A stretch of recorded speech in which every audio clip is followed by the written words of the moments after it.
And we're back. Oh, I'm not sure how many more of these I can do today. I'm probably, yeah. The way it's looking at is like I'm going to be doing this tomorrow too. It's, yeah, I don't know. All right, all roads lead to YouTube and analysis. Uh, as established in the last section, I know that almost half of the negativity about The Last Jedi from top engaged tweets are from an account that links back to a YouTube or Twitch page. Therefore, going into this analysis, I was expecting YouTube to be more negative against The Last Jedi than what I observed on Twitter. Well, generally speaking, I would expect to see that too, because for despite the fact that all social media platforms, or all big tech platforms anyway, are, basically the people running them are all left wingers, and they are always going to promote leftist bullshit and demote anything right wing, um, and also support just in general corporate uh, interests above those of the people. Um, but despite that, YouTube, even given all its problems, has actually been somewhat more reasonable, surprisingly enough, towards its users than like Facebook or Twitter. So that's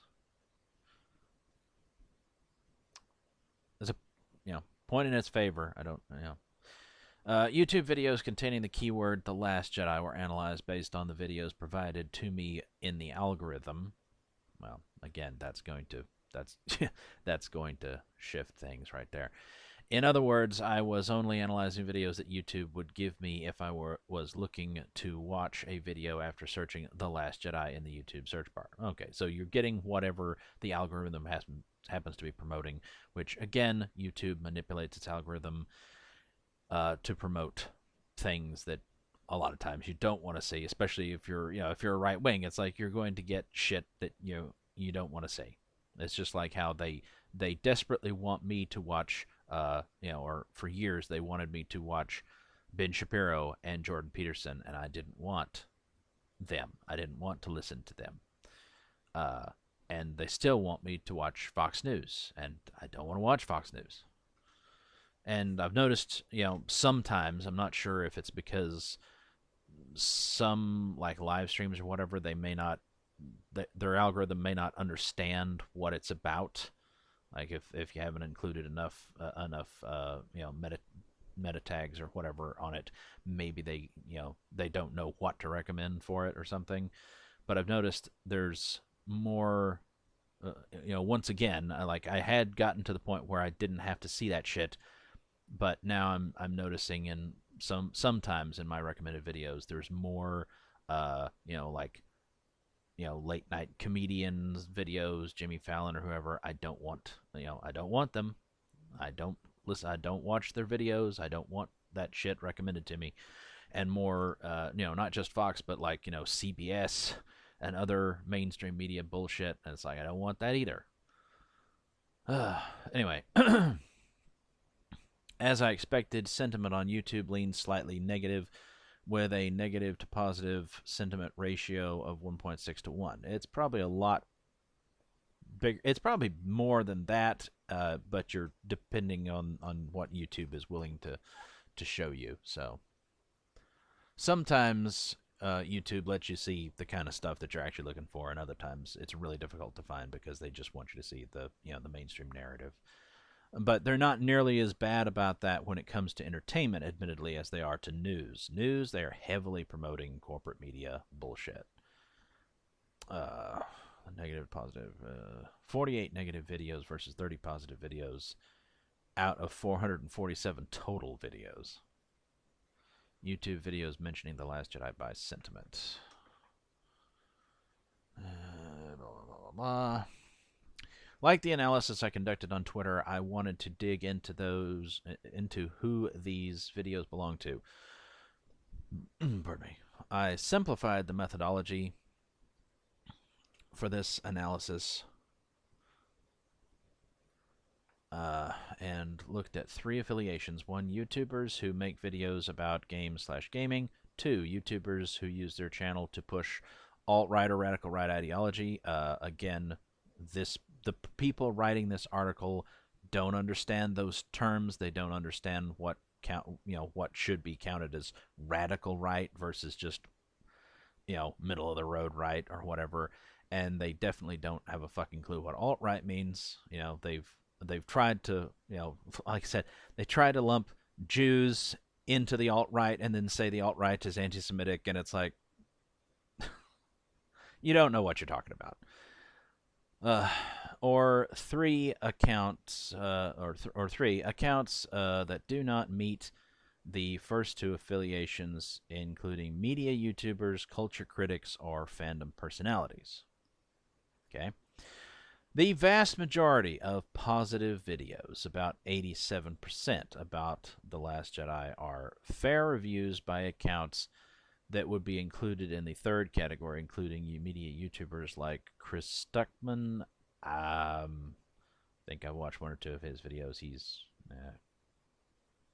He's not interesting. I suppose you could say that, yeah, he's like neutral or something, but people like that are pointless. I'm sorry that people are just not interesting if they're trying to be appealing to everybody. To me, they wind up appealing.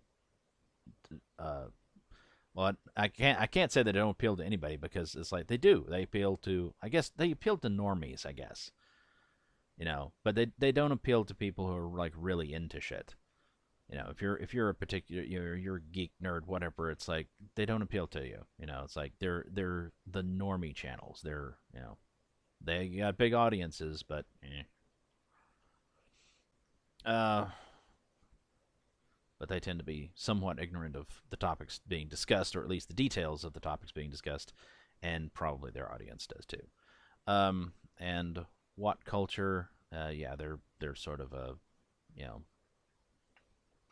an outlet, to, a sort of a corporate outlet type thing or whatever. They're instead of a person.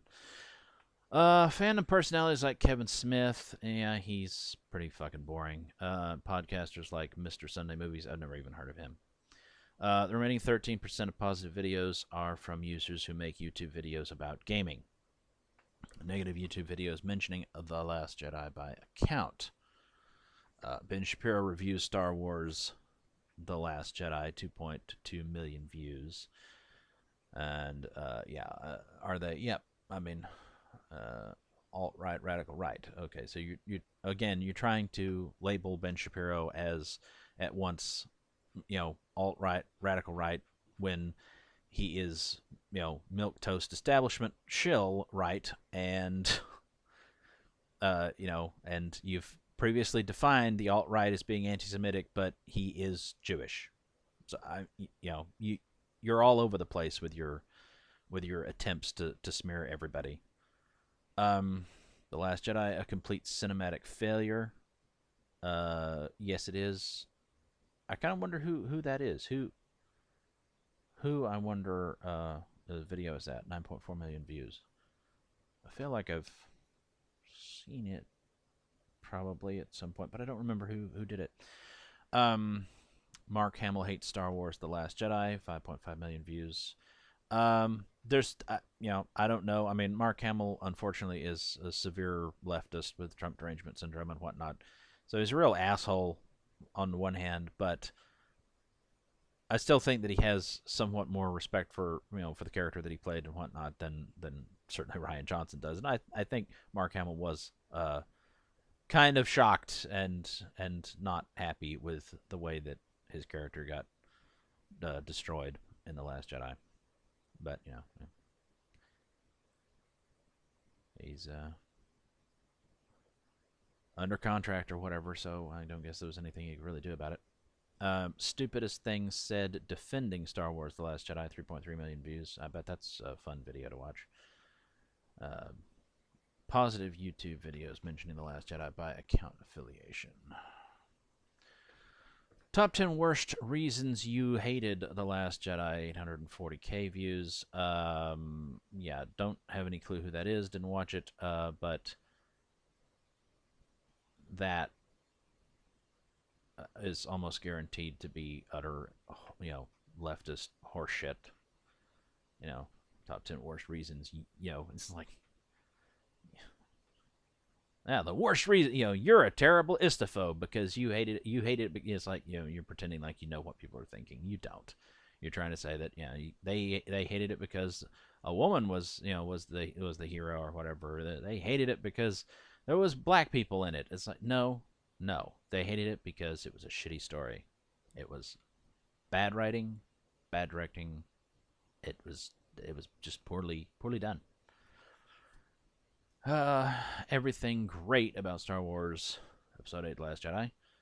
2.4 million views. Yeah, that should have been a very, very short video. Like, special effects are great. That's it. That's all that's great about it. You're done.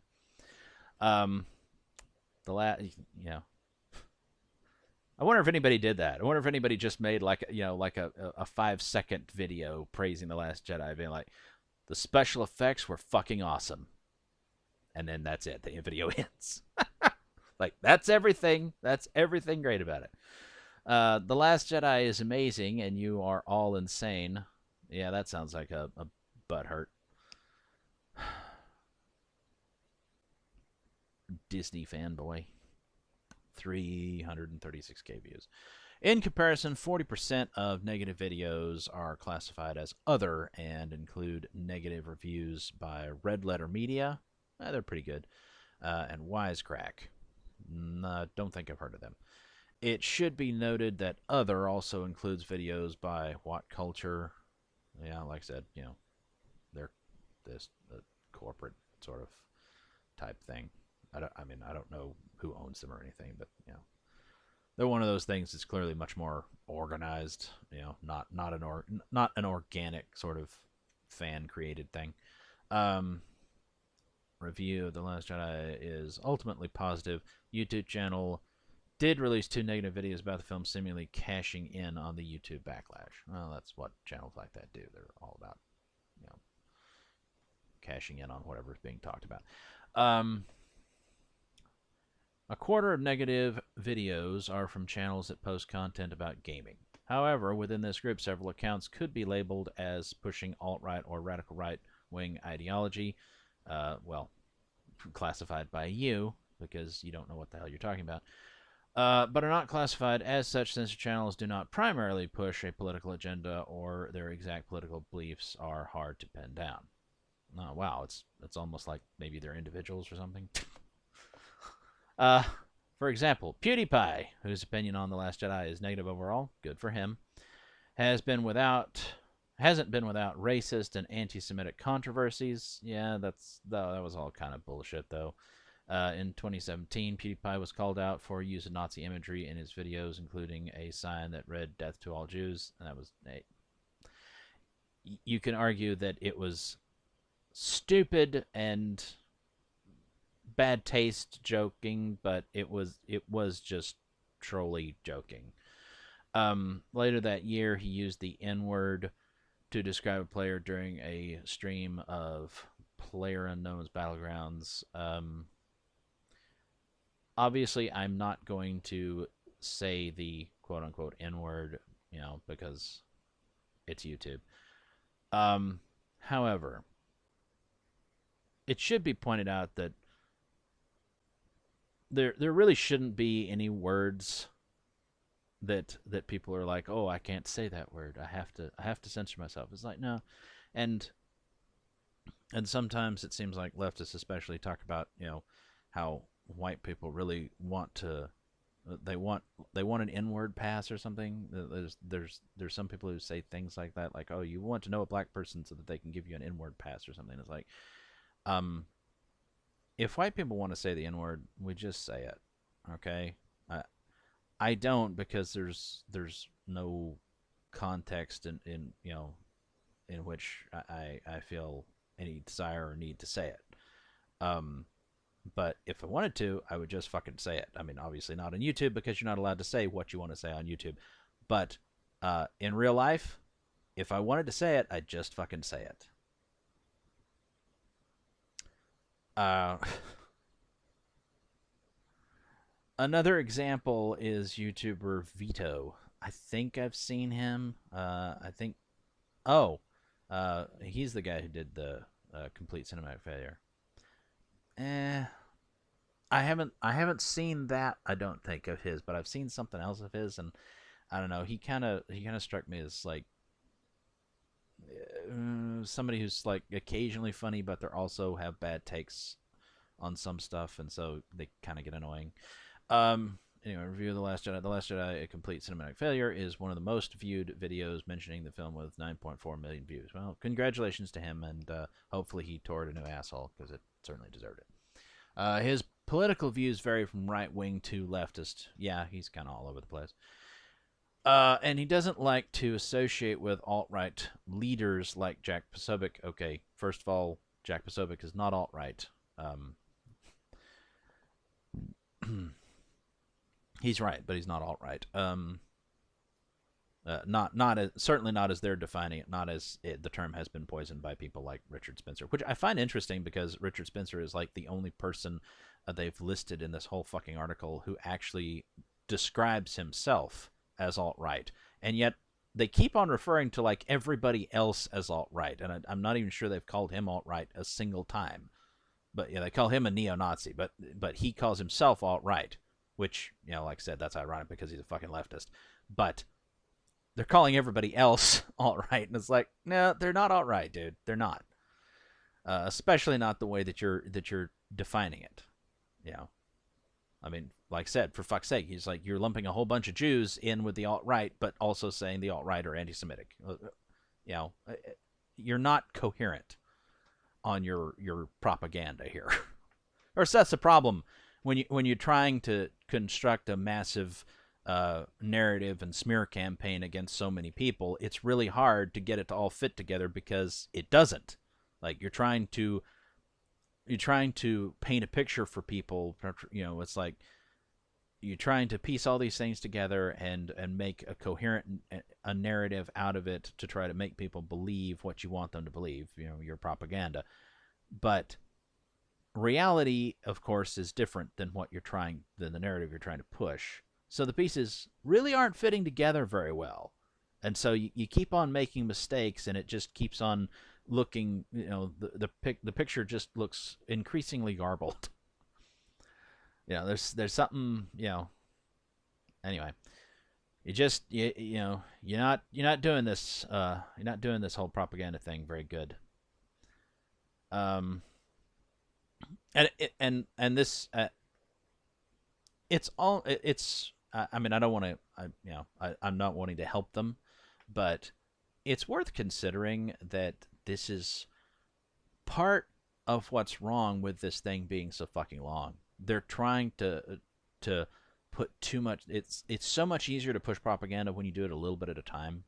It's like you lie about one person and nobody's going to go and check on every detail of it or whatever. It's like they can buy like one lie. You're just trying to sell them one lie. You lie about, let's say, Jack Posobiec. You tell some lies about him in an article, and then that's it. But you try to tell lies about him, and you try to tell lies about Ben Shapiro, and you try to tell lies about Dennis Prager, and you try to tell lies about Dave Rubin, and you try to tell lies about Alex Jones, and you try to tell lies about Mike Cernovich. You just try to tell lies about everybody in one place, and sooner or later, people, if they actually bother to read it at all, are going to start to notice that your lies about all these different people don't quite mesh with one another. You're trying to push too many lies at once. It's, however, in wait a minute, who he has described as a grifter. Well, I don't know. You get so many people accused of being grifters, and hell, maybe some of them are. I don't know. Difficult to keep track these days. Even though he does indeed follow Posobiec. Interesting. However, in Vito's review, the YouTuber states that one of the flaws of The Last Jedi is that Rian Johnson uses Laura Dern's character, Vice Admiral Holdo, to compel the audience to trust women.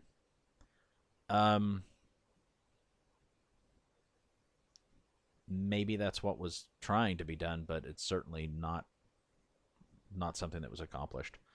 I mean, and you know,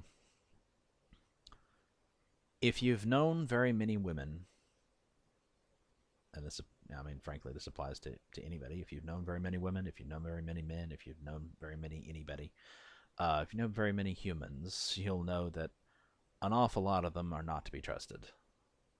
You know, once upon a time, in my life, growing up,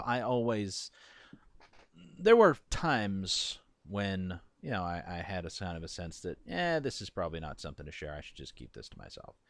But by and large, I was pretty big on being fairly upfront and truthful with people. And I naively thought as a kid that other people would have a similar attitude to me.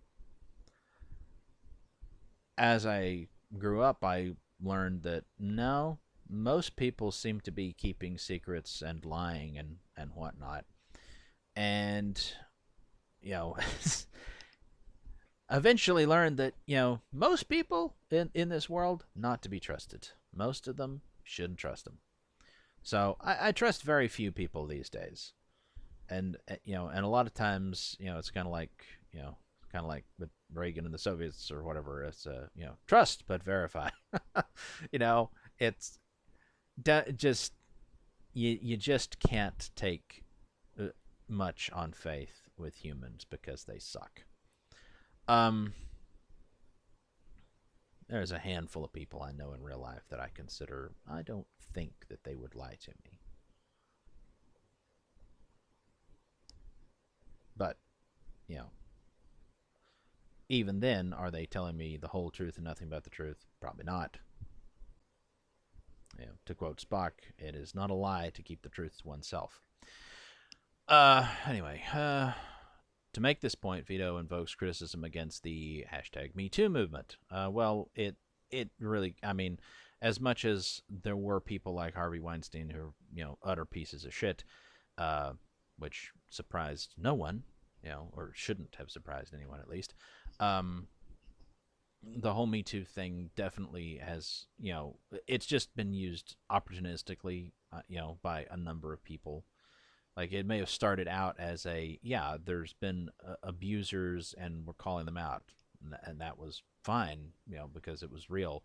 But then you have too many times when it was used by, by somebody to be like, well, now's my chance to get, to get revenge on this person. It's like, I will accuse them of this and such, even though, they didn't do anything, or they did something, but it wasn't nearly as bad as I'm making it sound, etc., etc. So, a lot of people have been canceled because of, Me Too allegations.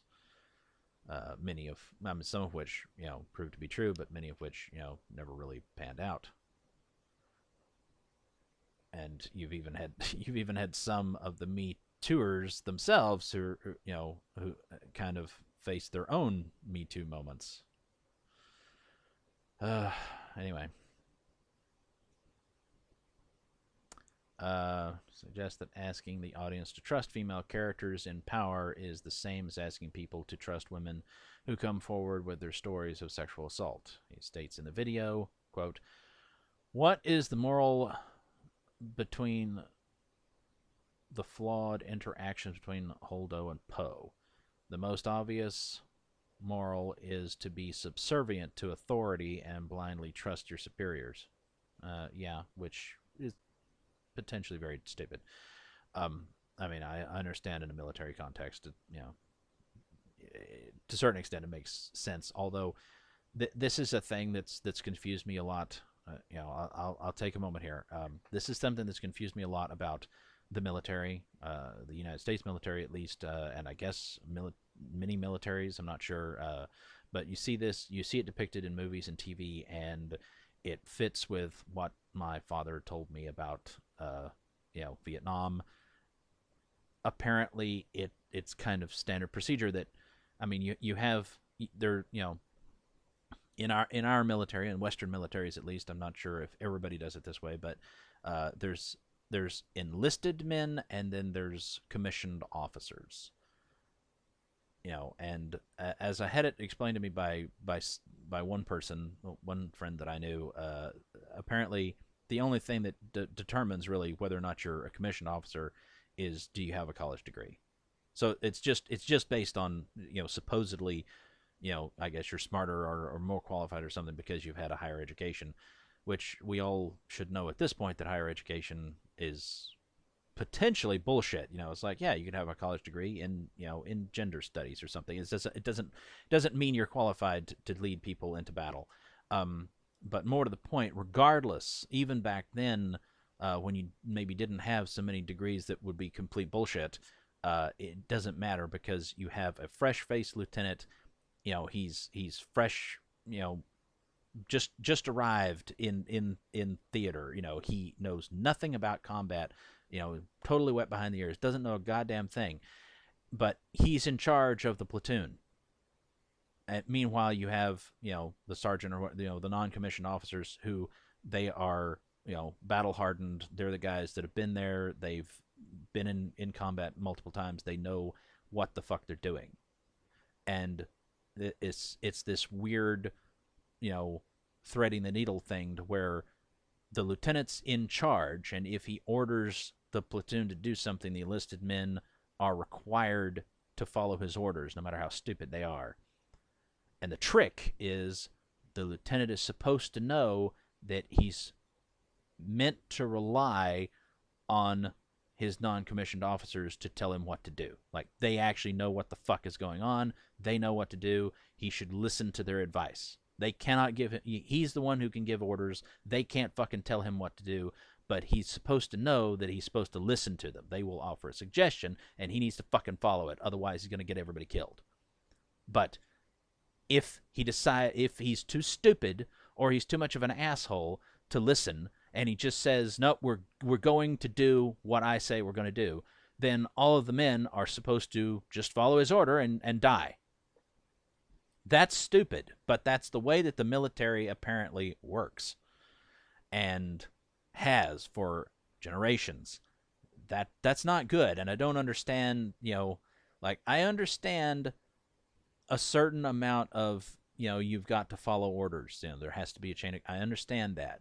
But that presupposes that whoever's giving the orders actually knows what the fuck they're doing. But the way that the military is actually organized, in reality, oftentimes has apparently led to the person in charge not knowing what the fuck they're doing and potentially getting everybody killed. But you're not allowed to question their orders.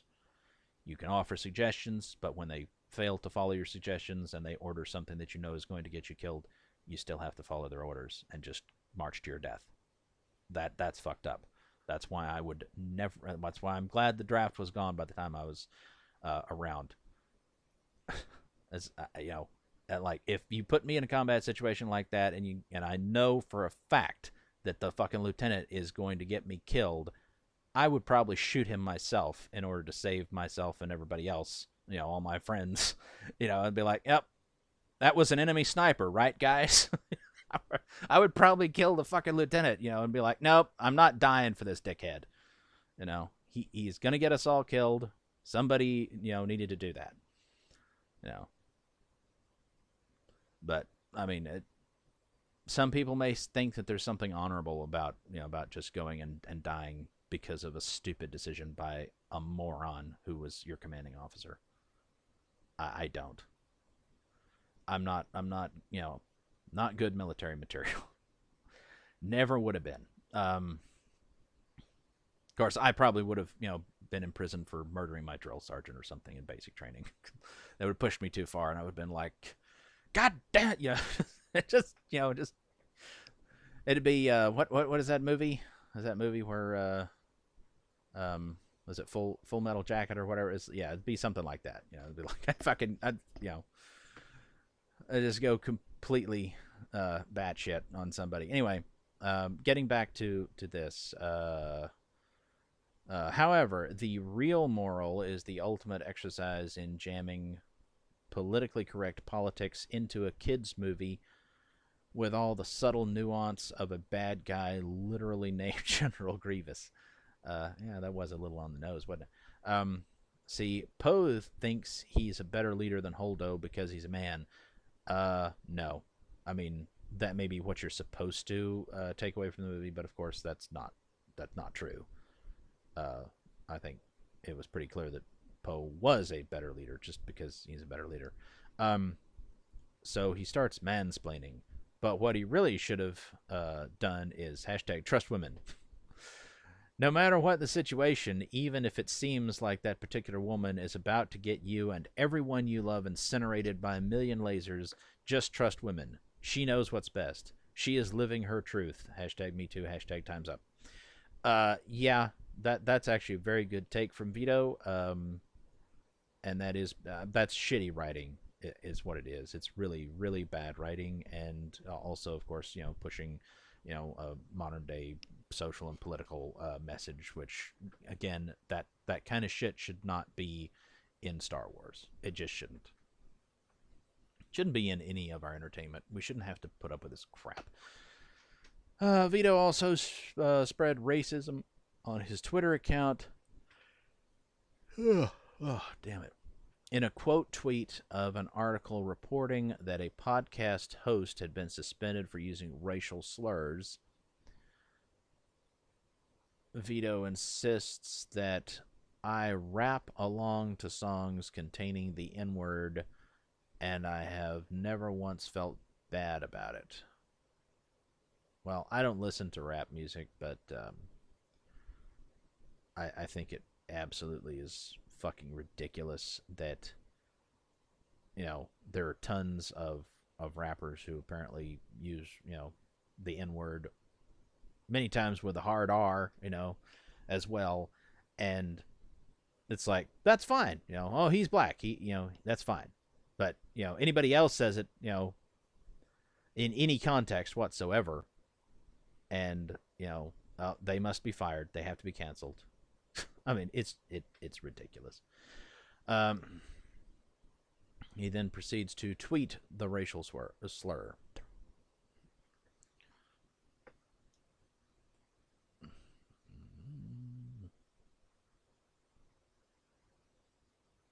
No, wait a minute. The racial... No. See, no hard R. See, he didn't say the one you can't say. He said the one you can say. It's like racial slur. No.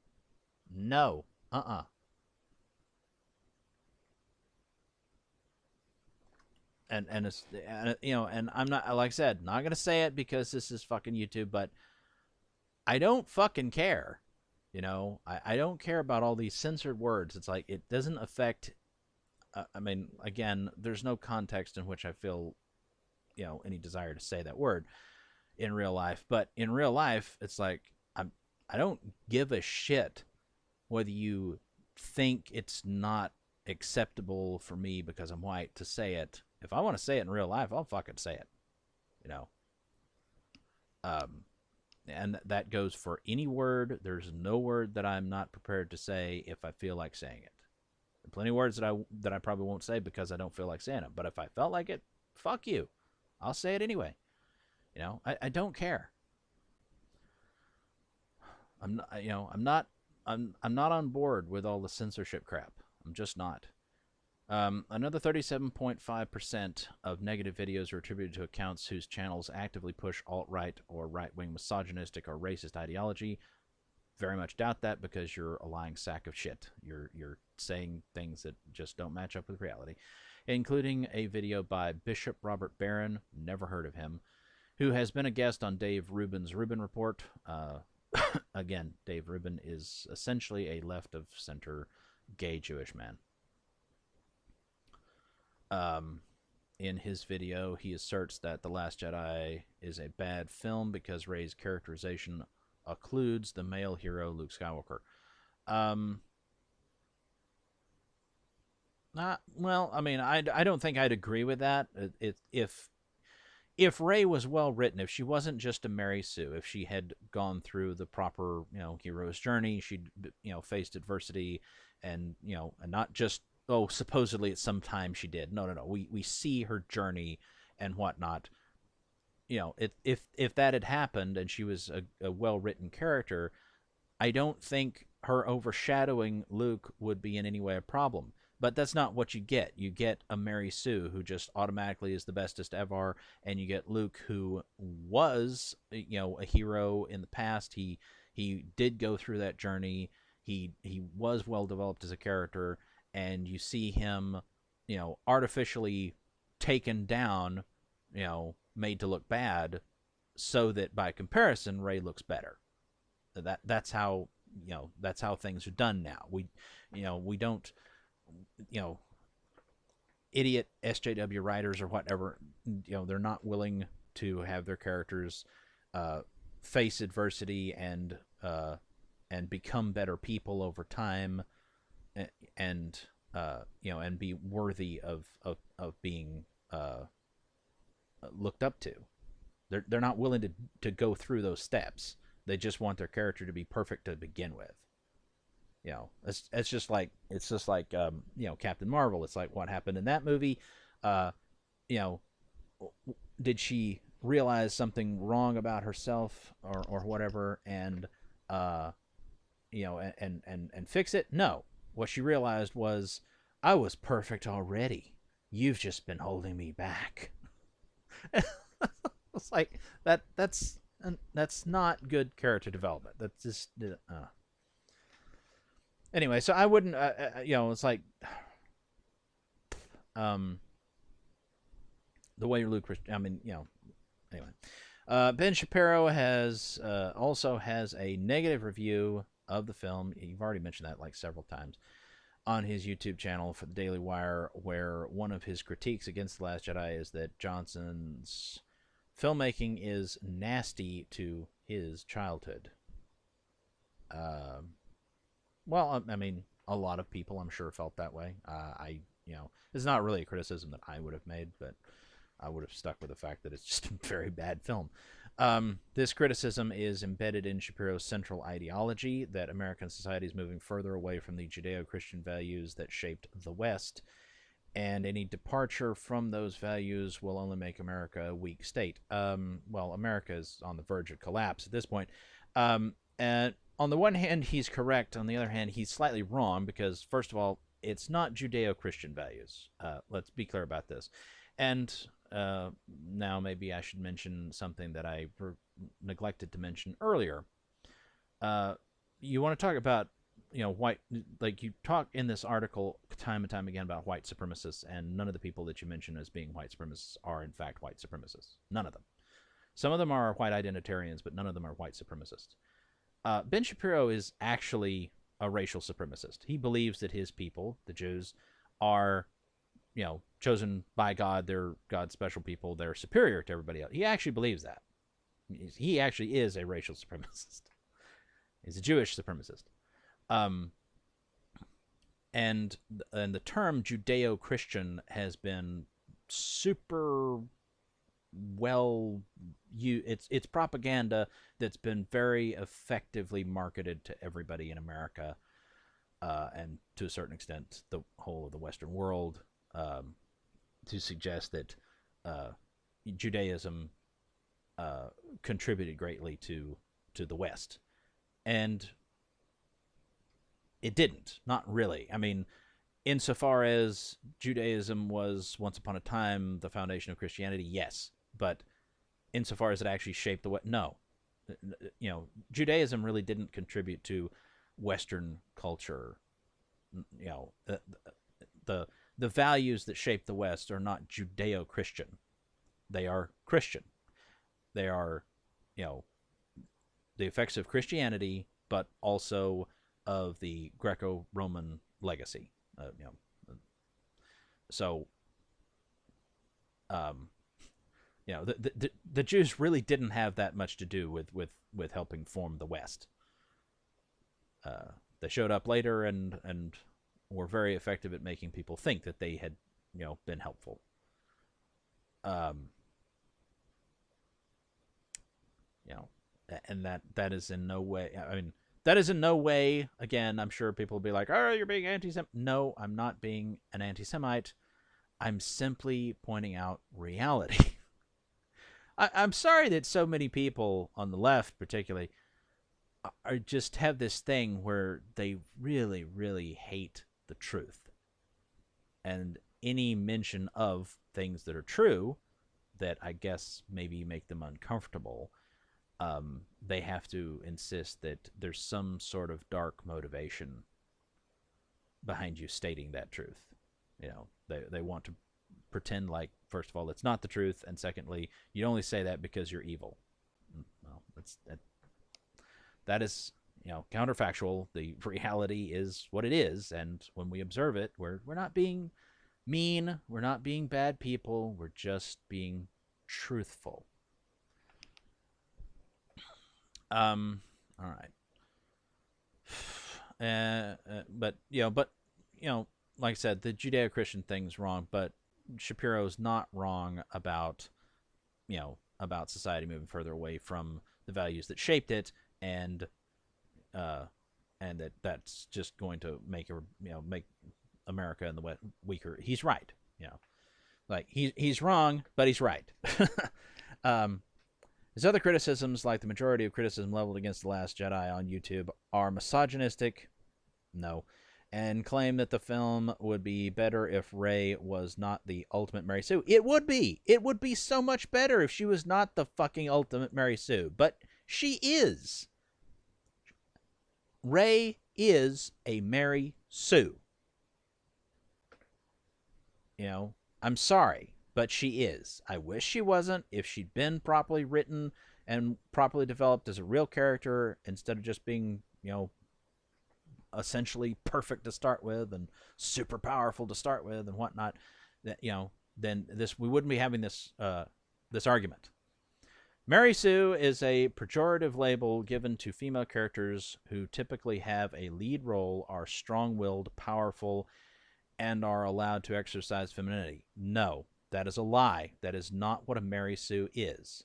Yes, it's generally considered to be a negative thing, and yes, it applies to female characters. And yes, they typically have a lead role. They're not necessarily strong-willed. They're usually not just powerful, but way overpowered, and allowed to exercise femininity. That's not really got anything to do with it. They're characters who are dropped in. Well, the term actually, I believe, comes from a Star Trek fan fiction where a female fan, I believe, and this is the other part of Mary Sue. Mary Sue is often, it's not always, but it's often an author self-insert. The author is inserting, in this case, herself into the story. And that's what this woman did. I don't remember who the woman is, but it was a Star Trek fan who wrote a fan fiction about the original series back in like the 70s or something. And her character of herself was, I think, named Ensign Mary Sue. And,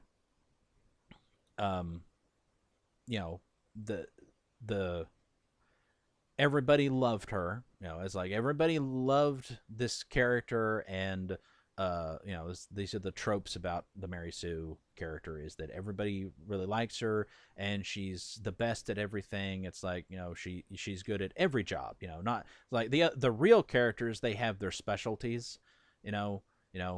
Scotty does the engineering shit, and Spock does the science shit, and Uhura is good with languages and whatnot. It's like, they all have their specialties, but the Mary Sue character tends to be good at all of the specialties. She's an expert at everything, and that goes along with being overpowered. She's charming.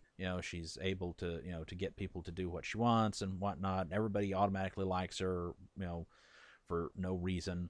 And oftentimes, if she's killed off, it's because it's the trope is, oh, she was too good for this world. Anyway, Term applies standards towards female fictional characters that are not applied to male characters. That is an absolute lie. And there is a male version. Some people have tried to change the name of it, but the original male term for a Mary Sue character, for this overpowered expert at everything, bestest ever, author self-insert, is the original is Gary Stu. That's the male counterpart to a Mary Sue, is a Gary Stu, and it's the same thing. It's the same shit. There's something so special about him. He blah blah blah blah blah. So yes, you can have a Gary Stu or a Mary Sue. It goes both ways. In an effort to dismiss their legitimacy in the narrative. All that entire paragraph right there is a complete and utter fabrication. That's an absolute lie, and it should go to show all of us that it should basically be it should clue you into the fact that the entire article is bogus. Everything in this thing is essentially a fabrication. It's all propaganda. It's all a goddamn lie. Other examples of right-wing hate about The Last Jedi. There's plenty of people that are not right-wing that hate it because it's garbage. On YouTube includes a YouTube channel called IDR Labs. Never heard of it. This channel pushes anti-feminist hate. There's nothing necessarily hateful about being anti-feminist. Anti-woman would be potentially hateful, but not anti-feminist. That's just being against the bullshit of feminism. And general negativity about The Last Jedi and The Force Awakens. There's a lot to be negative about. I mean, like I said, they were garbage. Along with videos on anti-Marxist conspiracies. I don't know what you mean by anti-Marxist conspiracies. Everyone should be anti-Marxist. Marx was an absolute piece of shit, and his adherents to his ideology have killed hundreds of millions of people. Hitler, socialist. Stalin, communist. Socialism, communism. It's all Marxism. Hitler, Stalin, Mao, Pol Pot, they were all, they all believed in Marxism. And short videos against socialism. Socialism is bad. Socialism always leads to starvation and genocide. Left-wing dipshits will claim that, true socialism or true communism or whatever has never been tried. No, it's been tried. Every time it's tried, it fails because it doesn't work. If you really believe that Marxism is a good thing, then you're a fucking idiot, and you deserve to get a taste of it. You deserve to see what it's really going to be like. And sad thing is, you probably won't survive it if it ever happens to you, and therefore you won't really learn anything. All of these videos lead to IDR Labs website, which contains hundreds of personality tests. Okay, like I said, never heard of them. The flaw in Marx theory, there's probably more than one. Lenin, SJWs, and political correctness. And we, and there is that, I don't remember, was it from the 80s or the 90s or whatever? There was a guy that he used to be in like the KGB or something, and he explained how basically all the SJW shit that America is dealing with now was a plot by the Soviets, that they infiltrated our society and they worked on pushing this this leftist crap and political correctness and whatnot to destroy America, and they succeeded. America is dying. It is essentially already dead because of a plot that the Soviets didn't last to see come to fruition. Like, they started it decades ago, and then they collapsed. But they struck the killing blow. Got to hand it to them. They did a great job. An essay / podcast on how modern progressives assert power in a Leninist fashion. Yep, they do. Sounds like a good channel. Everybody should go subscribe to IDR Labs. Sounds like they're good folks over there. Psychologizing the libertarian to alt-right phenomena. I don't know what the fuck that is. The contradiction in modern feminism. There's probably more than one. Laura Dern doesn't understand subversion. Probably true. The Last Jedi versus KOTOR 2, a study in deconstruction. It sounds like it's probably interesting. Is Daisy Ridley right that calling Rey and Mary Sue is sexist? No, she's not. Daisy Ridley still doesn't understand Mary Sue's. No doubt. Obviously, the writers of this article don't understand what a Mary Sue is. Or they know and they're simply lying about it. Don't know. Doesn't really matter, I don't suppose. Looking through the personality tests on their website, it reminded me, back to first person sort of perspective here. It reminded me of a comment by Christopher Wiley. He was mentioned somewhere up in this article, but I don't remember in what context offhand. When asked, that's where. When asked how Cambridge Analytica created a tool for cultural or political change through data science, he explained that before you can use Facebook likes to predict a person's psychological profile, you need to get a few 100,000 people to do a 120-question personality quiz. These questions were used to build up profiles on users who they could target. The information from these users was also used to train and strengthen machine learning algorithms that would identify similar individuals to that targeted user. In 2019, Facebook banned the use of personality tests for this reason. Some personality tests probably, are being used to collect data for something, and others are frankly just for shits and giggles. I took one time that, like trying to determine what kind of personality you had or something, and the first time I answered it with what I would probably do, like it gave you all these things like, what would you do in this situation? Well, it's like, and you have your multiple choice, and I selected what I would probably actually do in reality, and it said that I was affectionate.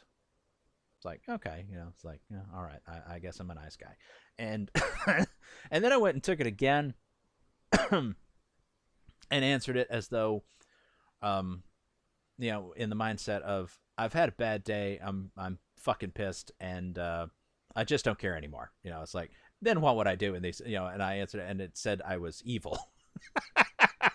So, I concluded from those two that my personality has lots of dynamic range. Anyway,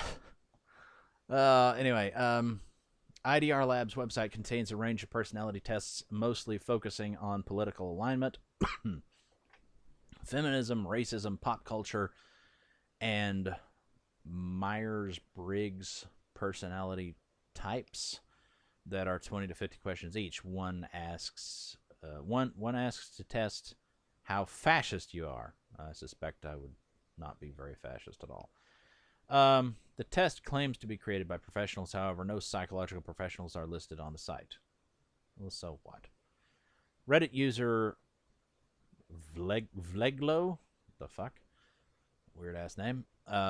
Pointed out in a 2018 Reddit post that the site contains no methodology. Okay, well, maybe it's just for shits and giggles then. Additionally, the user notes that the site is quite popular on Facebook. And that surely means something, right?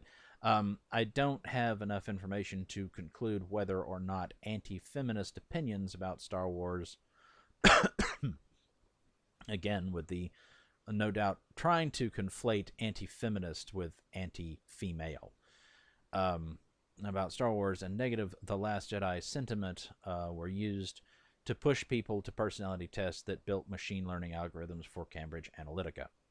However, I will say it is interesting that IDR Labs' YouTube channel posted a video entitled Cambridge Analytica Scare, where they call the accounts of whistleblowers such as Wiley overblown and far too convenient. Wouldn't surprise me if that's true. Aside from conservative talk show hosts and strange personality profilers, the majority of right-wing YouTubers spreading anti-The Last Jedi hate again, conflating people disliking a film, especially one that many people felt was trashing their franchise that they have loved all their lives, with, politically motivated, and racially and whatnot motivated hatred. It's just stupid. Are from a slew of alt-right. Again, you don't know what alt-right means, so I'm sure you're not correct about that. Associated YouTubers who have dubbed themselves the Fandom Menace. Okay. Yes. The Fandom Menace, I have no idea how many people consider themselves part of it. But many people, I don't even know for absolute sure whether they really define themselves as part of the Fandom Menace or not. But people like Gary from Nerdrotic and Jeremy from Geeks and Gamers and Doomcock all are generally considered to be part of the Fandom Menace, and probably also Anna, that Star Wars girl, and various other people. And the Fandom Menace, it has some crossover with Comicsgate, so from there you get Ethan Van Sciver and other people.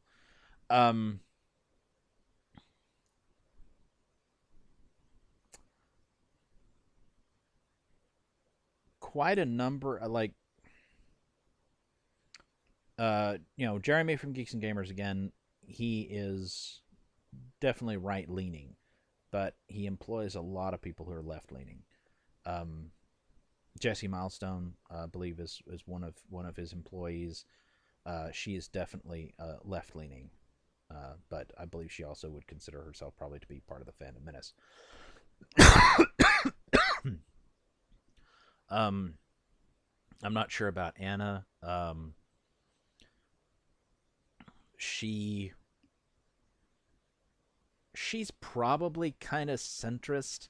I'm sure she leans right on some topics, but I'm sure she leans left on others. Mecha Random 42 probably be considered part of the Fandom Menace as well. She's definitely left-leaning. I think, generally speaking, Gary from Nerdrotic probably kind of left-leaning, certainly compared to somebody like myself. But he's clearly, he's kind of the sort of guy who, it looks like, as he's grown older, he naturally recognizes that the left is full of shit and starts to lean a little bit more to the right.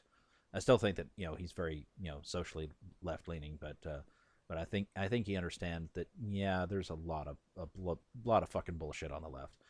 Doomcock, I would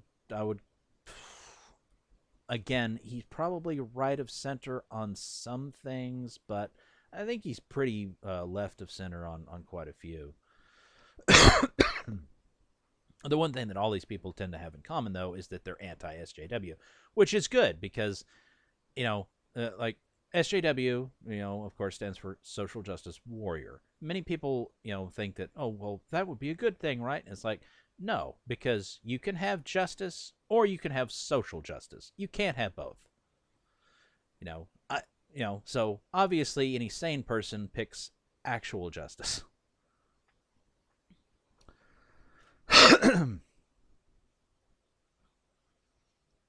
Oh boy. The Star Wars alt-right Bullshit. Recruitment problem. Well, your problem is that this doesn't exist, but you're really desperately trying to insist that it does. The center of alt-right and radical right-wing ideology in Star Wars fandom is on YouTube. Well, pardon me. What you're referring to as that probably is, but you're not being accurate and probably, quite frankly, not being honest about it. A favorable and profitable home for indignation against non-white and non-cis male individuals built up on 4chan during Gamergate. Again, the Phantom Menace is really all about, we want good stories. That's their thing. They're all about, we want you to tell, we want you to write things well. We want things that are well written. We want things that are well acted, well directed, well executed. And they don't really give a shit about, whether people are white or non-white. They don't care about whether people are male or female. And really, probably, they wouldn't care even if you had a movie that had trans characters galore, if it was well done. The problem is that the leftists in entertainment have decided that diversity is a stand-in for good writing. Like, I don't have to do a good job as long as I make the cast diverse. As long as I virtue signal by having, diverse characters and being woke. As long as I virtue signal like that, then that insulates me from having to actually do a good job of writing the story. The story can be utter shit as long as it's got tons of virtue signaling. That's what they've done, and that has given everybody inferior entertainment, and they're getting really, really sick of it. They're getting sick of pushing pushing woke leftist ideology on everybody. They don't want your propaganda, and they don't want diversity in place of a good story. That doesn't mean you can't have a good story that includes diversity. You absolutely can. And nobody complains the rare times when that happens. Like, nobody's against that when it actually happens. But again, most of it, that's not what happens. That's not what we get. We get shit. Time and time again, we get given shitty, inferior stories and told that if we don't like it, it's because we're istophobes. And that narrative is wearing very thin. And you want an indicator of how the whole woke thing is not working. Look at the ratings for sports. They're dropping like a fucking stone because all it is woke, woke, woke, and the fans don't like it.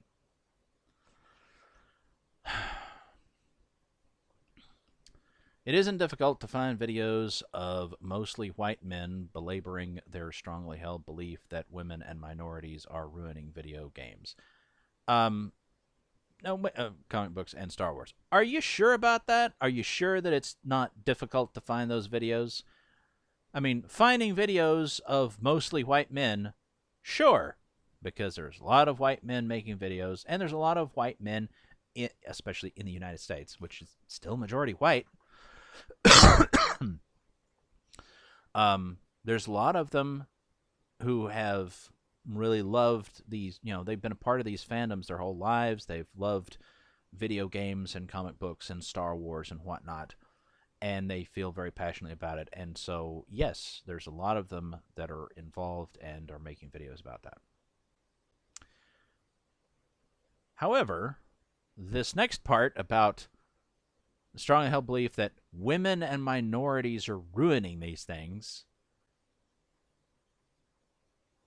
I'm not actually aware of having watched any videos like that. And trust me, I have watched a shit ton of fucking videos. I've watched a shit ton of videos on YouTube, like just an enormous number. And I don't recall anyone talking about how, oh, it's so awful because women and minorities are ruining our favorite thing. I don't recall anybody saying that. Now,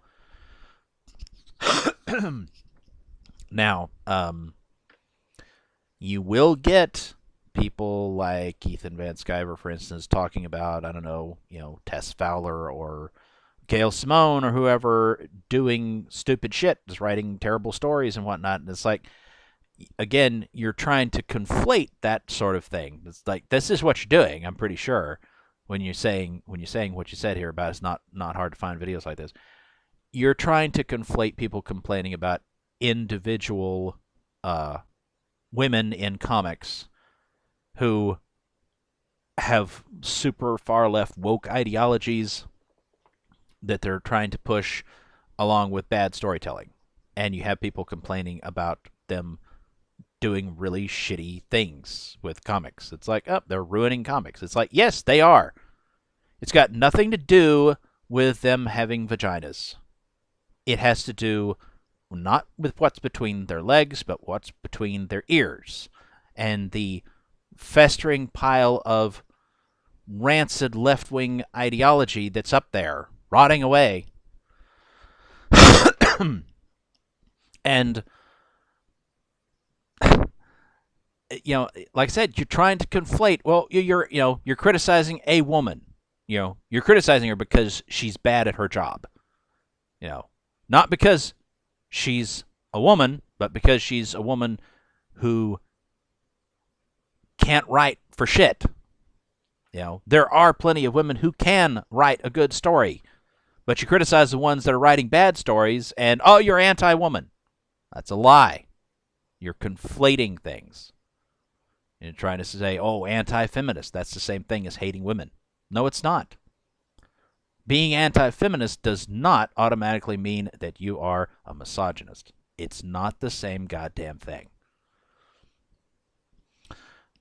And I'm not aware of anybody criticizing minorities. Now, you probably do have people like EVS or damn.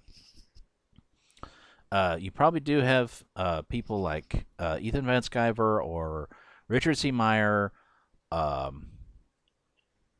or Eric July, for that matter, who are complaining about racist pieces of shit like Ta-Nehisi Coates, ruining their comics or whatever. It's like, yeah, specific people who are a minority, they're black or whatever, or that I can't even remember the woman's name, but she's she's Asian. Is she Asian or is she half Asian or something? And she did this thing, a comic book, about. It was Mary Sue. It was a self-insert. It's clearly her, a short, chubby, goth-looking Asian girl who is supposedly Starfire's daughter. It's. I mean, you see that, the illustration of this character beside a photo of the author of it, and it's like, oh my God, it could not be more clear that this is a Mary Sue self-insert. What the fuck? and what is the point of telling that sort of story?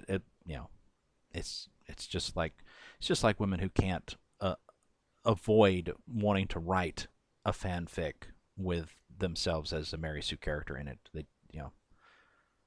They're not good writers. They want to put themselves in the story or whatever, and they I don't know. I don't know. As a side note here to anybody who whoever reads anything that I write in the future,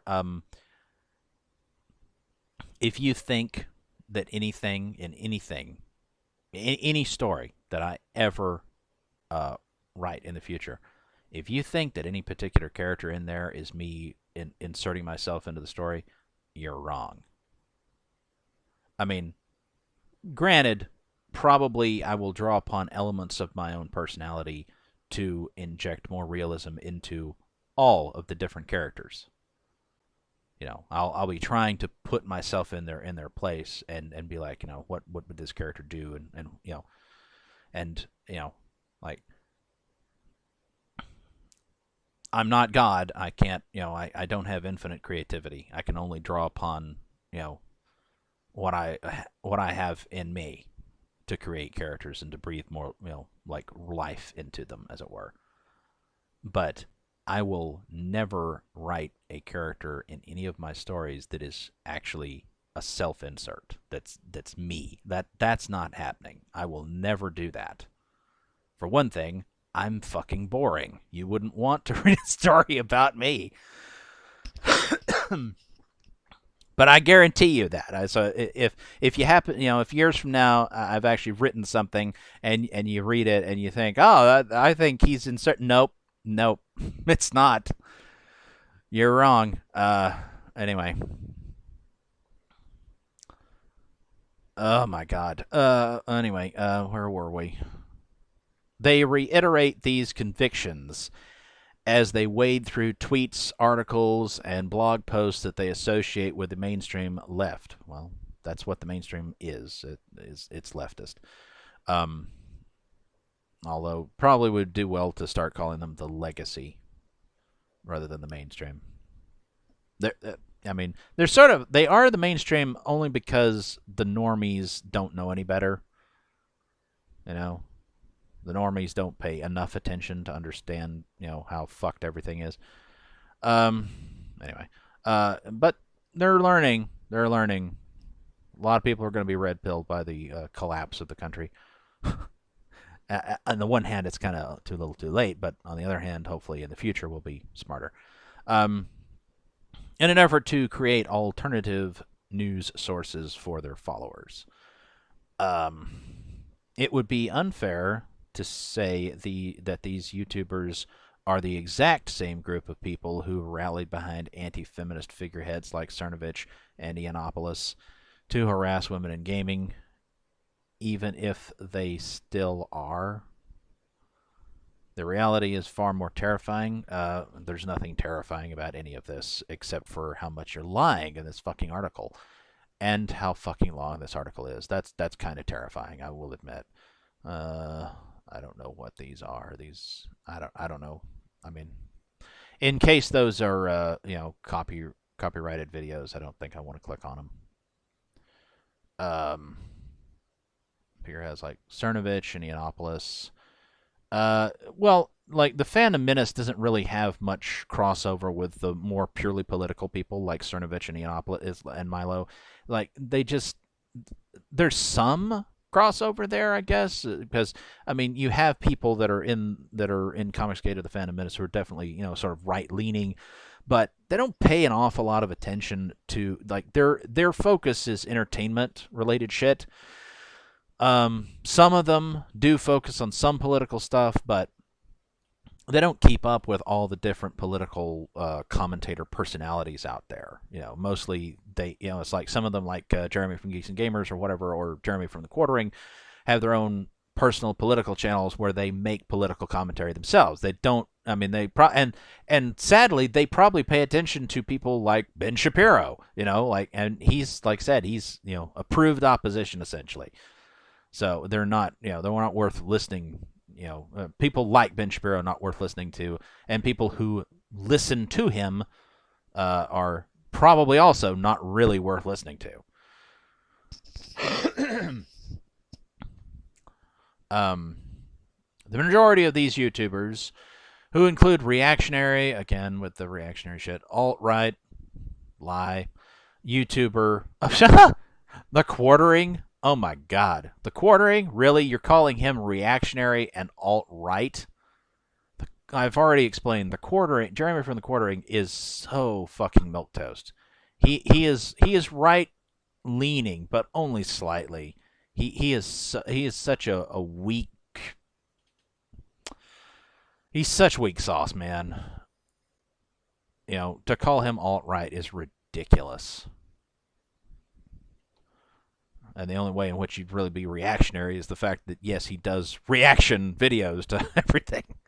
And comic artist Pro Secrets, that's Ethan Van Sciver. And, yeah, Ethan is, he is not at all, yeah, I don't know. In some respects, you could call him reactionary a little bit. But alt-right is totally inappropriate description for Ethan. He's not, you know, he's well, as he puts it, you know, people on the right consider him a liberal. And that's true, you know, we do. A leader of Gamergate successor Comicsgate. Comicsgate isn't really a successor to Gamergate. It's just it's a different thing. It's like Gamergate was I mean, you know, all these things of course come from Watergate. You know, they append gate to whatever it is because it's supposed to be a scandal or whatever. Gamergate was about a gaming related scandal. Comicsgate is about, you know, how mainstream comics are being ruined, you know, by SJWs.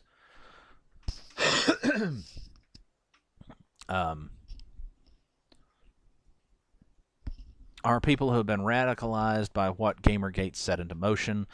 That's not true. I mean, first of all, like I said, it's like Jeremy and Ethan they're not radical. So the idea that they've been radicalized, that's kind of ridiculous. I mean, Ethan comes closer to being radical, but it's more just that he's into sort of edgy humor. He will say, you know, he says things like, well, like, where was it? We had, oh, damn it, it fucking reloaded. I hate that. I hate the automatic reload shit. But wherever it was, here, you know, it's like he's joking about killing Ray Fisher. It's edgy humor, but it's just humor. That's all it is. It's not, you know, he doesn't actually want to kill anybody. So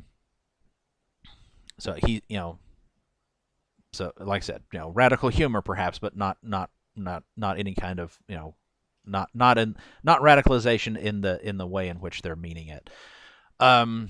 Whether they realize it or not. This is where you know, like this is all the thing. Well, whether you realize it or not, you are an istophobe.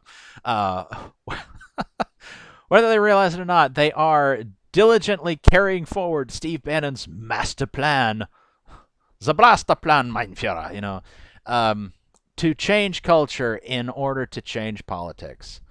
I mean, we can hope, because certainly politics needs to change. Like I said, the left, the very best that you can say about the left being in charge is that they will essentially be, you know, a blind person driving a car, and they're destined to wreck the whole thing, you know, because of sheer incompetence or whatever. But it's all too easy for it to be purposeful. Like, they want to, you know, well, again, it comes down to collectivism. It's like the left is believes certain things. You know, we can debate later about, you know, about the things they believe, like climate change or whatever. I mean, that's real, but it's not the critical imminent crisis thing that they try to portray it as. But they believe things like that, like, oh, they're, you know, like the you know, climate change, you know, it's an imminent threat. We have to, you know, everybody has to give up all of their rights and all of their money and let the government, you know, solve the problem. And it's like, the government's not going to solve the problem. First of all, the problem is not as desperate as you make it out to be, so it's not something that needs to be addressed, like it, you know, so dramatically.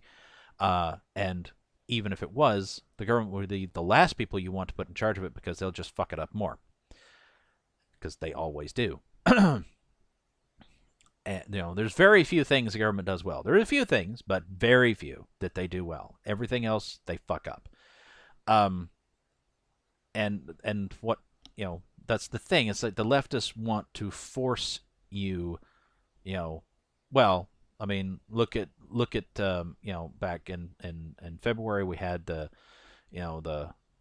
horrible ice storm in Texas and or snowstorm in Texas, and you know why were so many people without power for so long?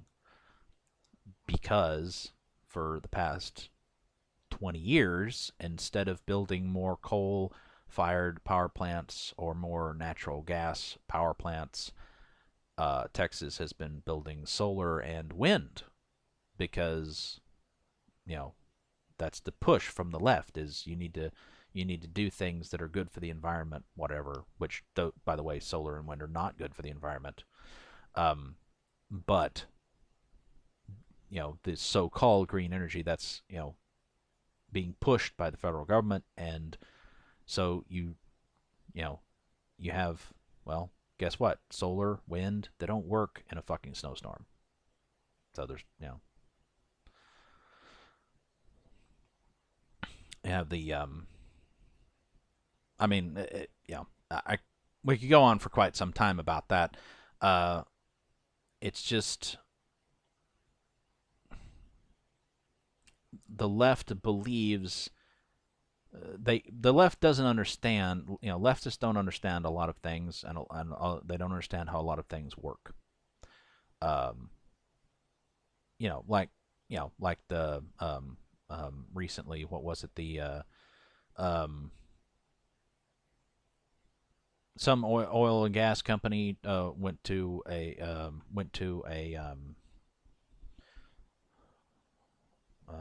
who was it, North Face or whatever, to get jackets or something done up with their corporate logo on it, and that company refused. They said, "Oh no, we can't put your gas company logo on our products because we don't think that looks good for us because you pollute and all that shit."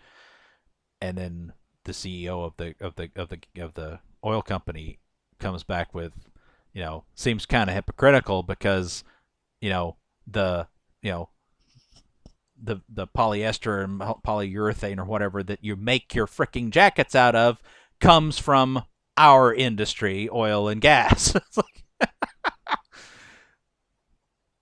maybe you should reconsider your standing on that. And but it's like the leftists who make decisions like that, they don't know where anything comes from. They don't know how anything works. They don't know how any of it works. They don't understand reality. And so they have these very simplistic ideas about what needs to be done to fix things. First of all, they think there's a problem there isn't necessarily, or if there is, it's not as bad as they think it is. But they think that it's desperate, and they think that drastic action needs to be taken, and they forever are coming up with some simplistic plan that will cause more problems than it solves.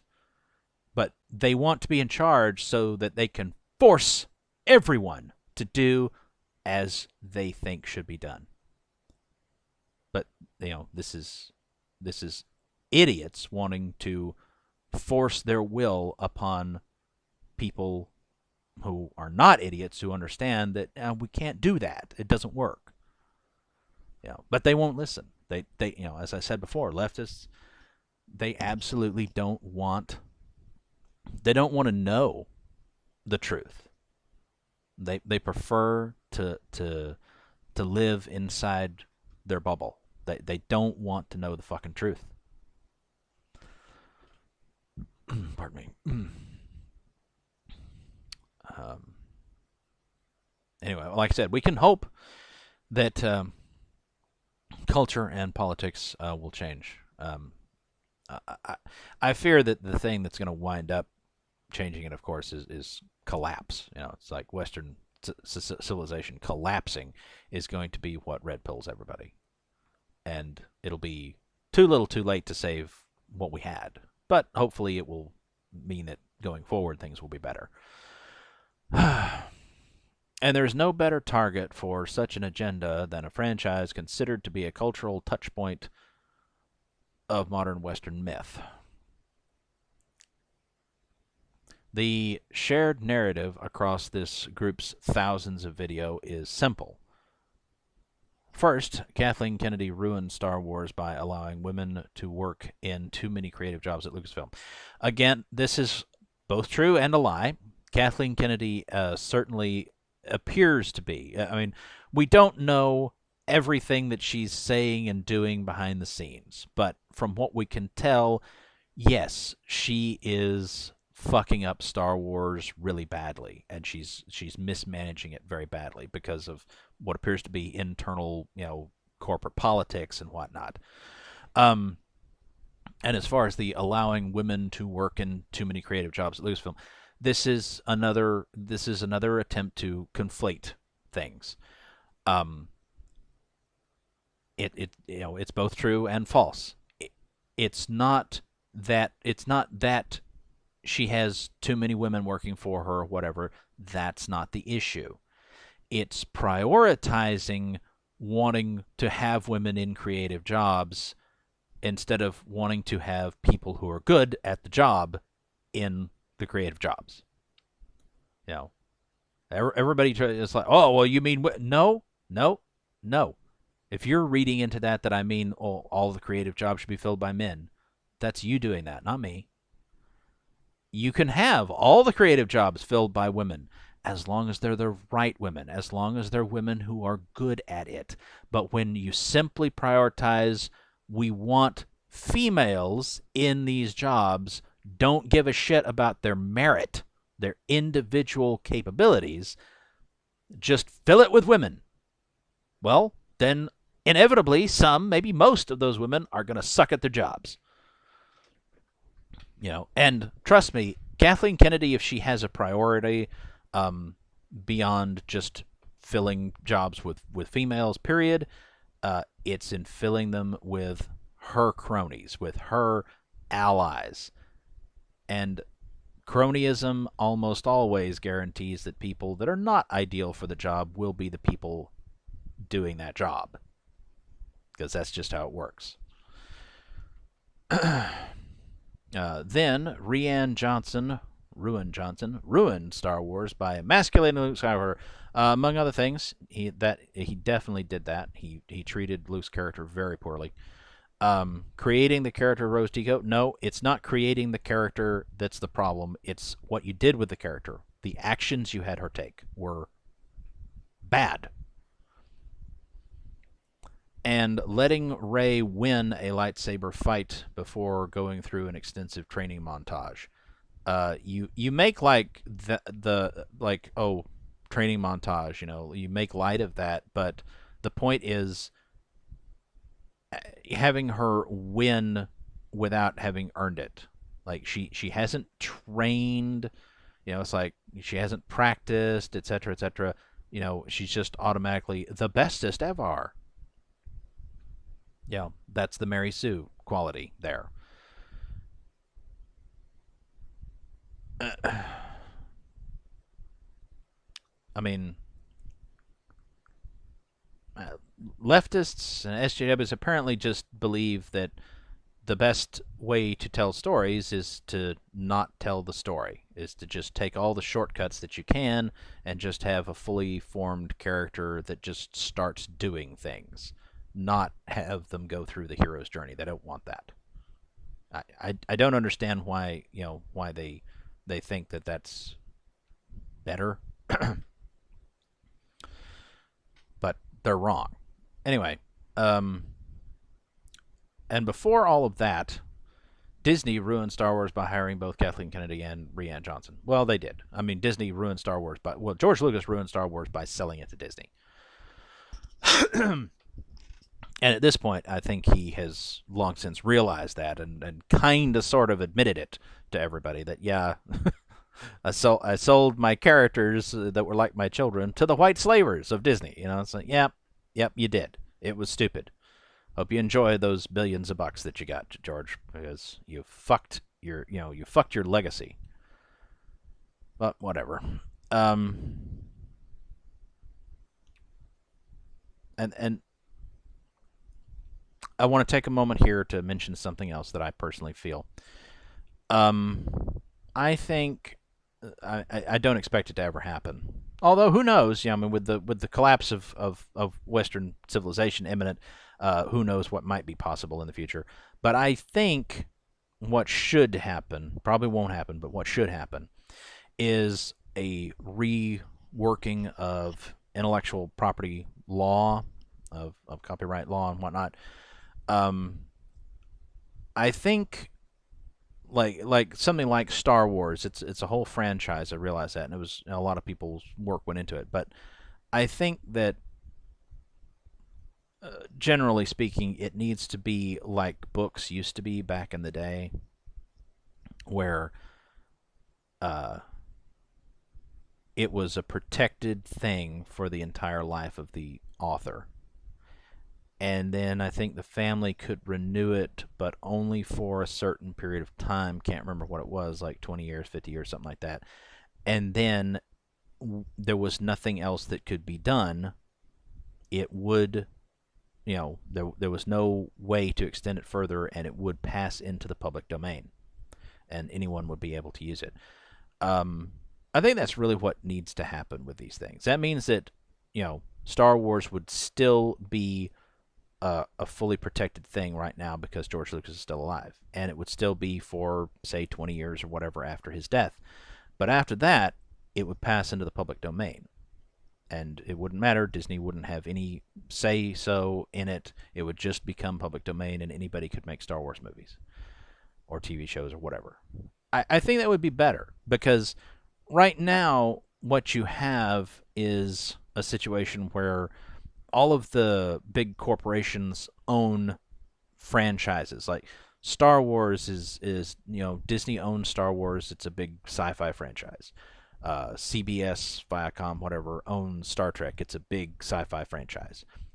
And there's no incentive for these companies to purchase the rights to make something new from somebody else, because they already, it's less expensive for them to make something they already own the rights to. So if if they've mismanaged or whatever, it finally dies out, then they'll just resurrect it. They'll just bring back their old property again. They'll reimagine it or whatever and relaunch it. It doesn't encourage more creativity. It doesn't allow new people to get their stuff out there into popular culture. It just encourages the same old shit to be remade forever. And honestly, it's like with Star Trek. As much as I like Star Trek, it had its day, and probably after it kind of died off, after Enterprise or whatever, it probably should have just been allowed to stay dead. They shouldn't have brought it back with new movies and new TV shows. They should have just been like, yep, Star Trek's over. That would have been better than what they've done with it. And Star Trek, if you rework the law that way, Star Trek would already be in the public domain, because Gene Roddenberry died in the early '90s, didn't he? It would already have been more than 20 years since his death. So Star Trek would already be in the public domain. And then you wouldn't have CBS doing what they've done, telling the fans, oh, you can't make any more fan films.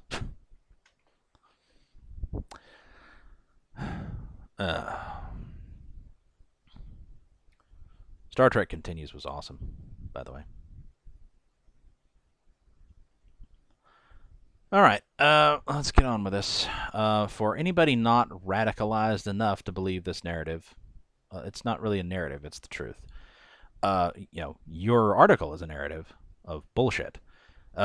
These types of videos with outrageous headlines written in all caps and memes do look, well, silly. Whatever. It's simple to look at these people, have a laugh, and walk away. Then why don't you? Why the fuck don't you? Why don't you just leave them alone? Because you're an SJW, and SJWs will never rest. Never rest until they've spoiled everybody's fun. But we do, unfortunately, have to pay attention. No, you don't. To what these angry, mostly white men. Why does it? Why do you care? Why do you care whether they're mostly white? I mean, would it change anything if they were mostly Asian or mostly black? I suppose it would. You wouldn't find it nearly as easy to criticize them. If it was mostly black men complaining about how Star Wars has been ruined by Disney, you wouldn't be nearly so fucking quick to criticize. You know, if people like Doomcock and Gary and Jeremy and whatnot didn't, weren't there, and instead it was Eric July and just some guy and whoever else, it's like if there were a whole bunch of black dudes who were saying this is bullshit, you'd be a lot more cautious about attacking them, because they could always turn around and just say, you're racist, because you're attacking, black fans that are criticizing a major corporation run by white people. As this article has pointed out, the systems of power leveraging this kind of enmity online are organized, not really, not in the way you've proposed, ruthless, no, and tied back to some of the most hateful people in the United States. No, not at all. I mean, the only person for sure that you've actually tried to tie this to who's really a hateful piece of shit, as near as I can tell, is Richard Spencer. Maybe one or two of the others that I don't really know about, but Richard Spencer is the primary hateful piece of crap that you've tried to tie this to. And I noticed that you don't actually talk about him. You talk about Ben Shapiro as though he's Hitler, I guess, or something. He's so hateful. You're talking about milquetoast conservatives as though they're far-right hate mongers, and they're not. And the only person on your fucking list who, like I said, is actually a leftist because he believes in socialism, who's actually a hateful piece of crap, you barely talk about him. Isn't that interesting? Like, you can't actually tie any of this shit to truly horrible people.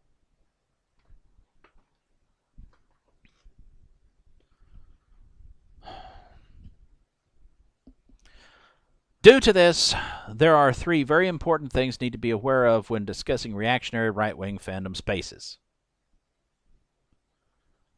Eye roll.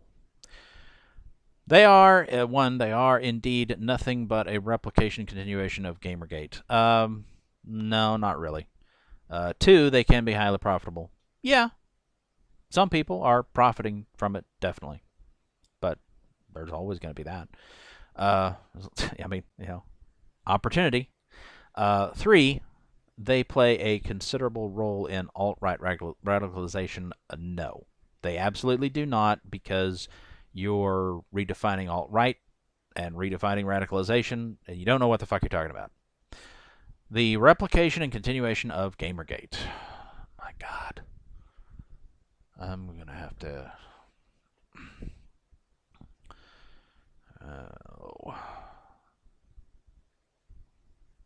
I've got so much shit to do. Pardon me. And we're only like not even halfway through. God damn it. Just in case you've put the pieces together by now. Well, you haven't. You're trying, but it doesn't fit. So, anyway. No, it's not a coincidence that the top affiliation for negative comments against The Last Jedi on Twitter led you right back to gaming spaces on YouTube. And no, it's not a coincidence that people in gaming spaces who don't actively push alt-right agendas, bullshit, still spread racist, bullshit, anti-Semitic, nope, and misogynistic ideology, nope. You're lying. You're a lying sack of shit. And what the hell is rewriting Ripley anyway? The only Ripley I can think of offhand is Ellen Ripley. or Amanda Ripley from Alien and Alien Isolation. And why would you? It's like Ripley from the original Alien movie is a very well written female character. Why would you want to rewrite her?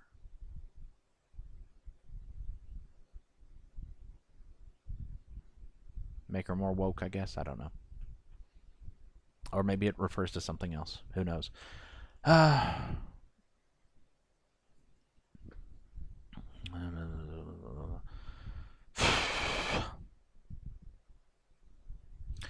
And finally, it is absolutely not a coincidence, sure it is, that out of 13 unique accounts classified as alt-right by you, or radical right by you, not by anyone who actually is looking at it objectively, who appear in the algorithm after searching The Last Jedi, 53% also make videos on gaming.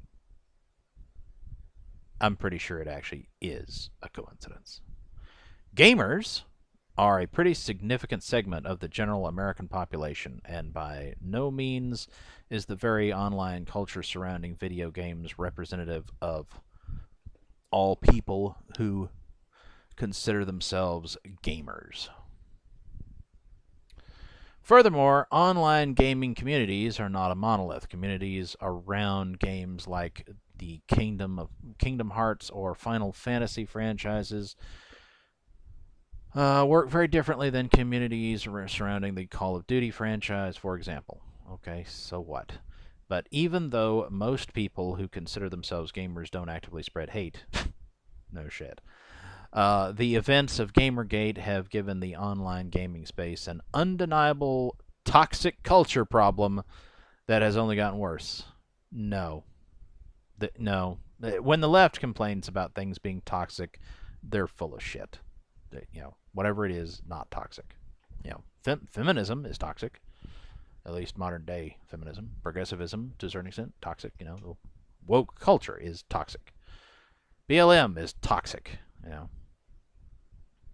And this new shift to Asians are being, hated on, thing. I don't guess it has a name yet, but I can tell already it's going to turn toxic. As everything the left does is a bunch of bullshit. Anyway, trust me, I used to be a leftist. Now, it would be irresponsible of me not to point out that videos about gaming are generally popular on YouTube. No shit. PewDiePie, Markiplier, of course. Jacksepticeye, some of the top fucking YouTubers are all about playing games and shit, and are one of their top content categories. So to better illustrate how Gamergate has never really died, I took the titles of all videos from 20 Star Wars and or pop culture YouTubers who were, 1, negative against The Last Jedi. In other words, they had some taste. 2, had the most viewed anti-The Last Jedi videos. Or 3, had the largest volume of videos for a certain topic associated with The Last Jedi, such as the search terms Rian Johnson or Rose Tico. All accounts are associated with alt-right YouTube networks, bullshit, spread alt-right ideology, bullshit, and or have videos defending people in alt-right spaces, bullshit. Again, none of these people are alt-right. You're redefining it, and you're classifying them as that. The only person on your entire list who self-identifies as alt-right, as far as I'm aware, is Richard Spencer. And I noticed he's conspicuously absent from most of the rest of the article, apart from that list. The following word cloud shows the top most used words seen at least 130 times across 20,366 YouTube titles.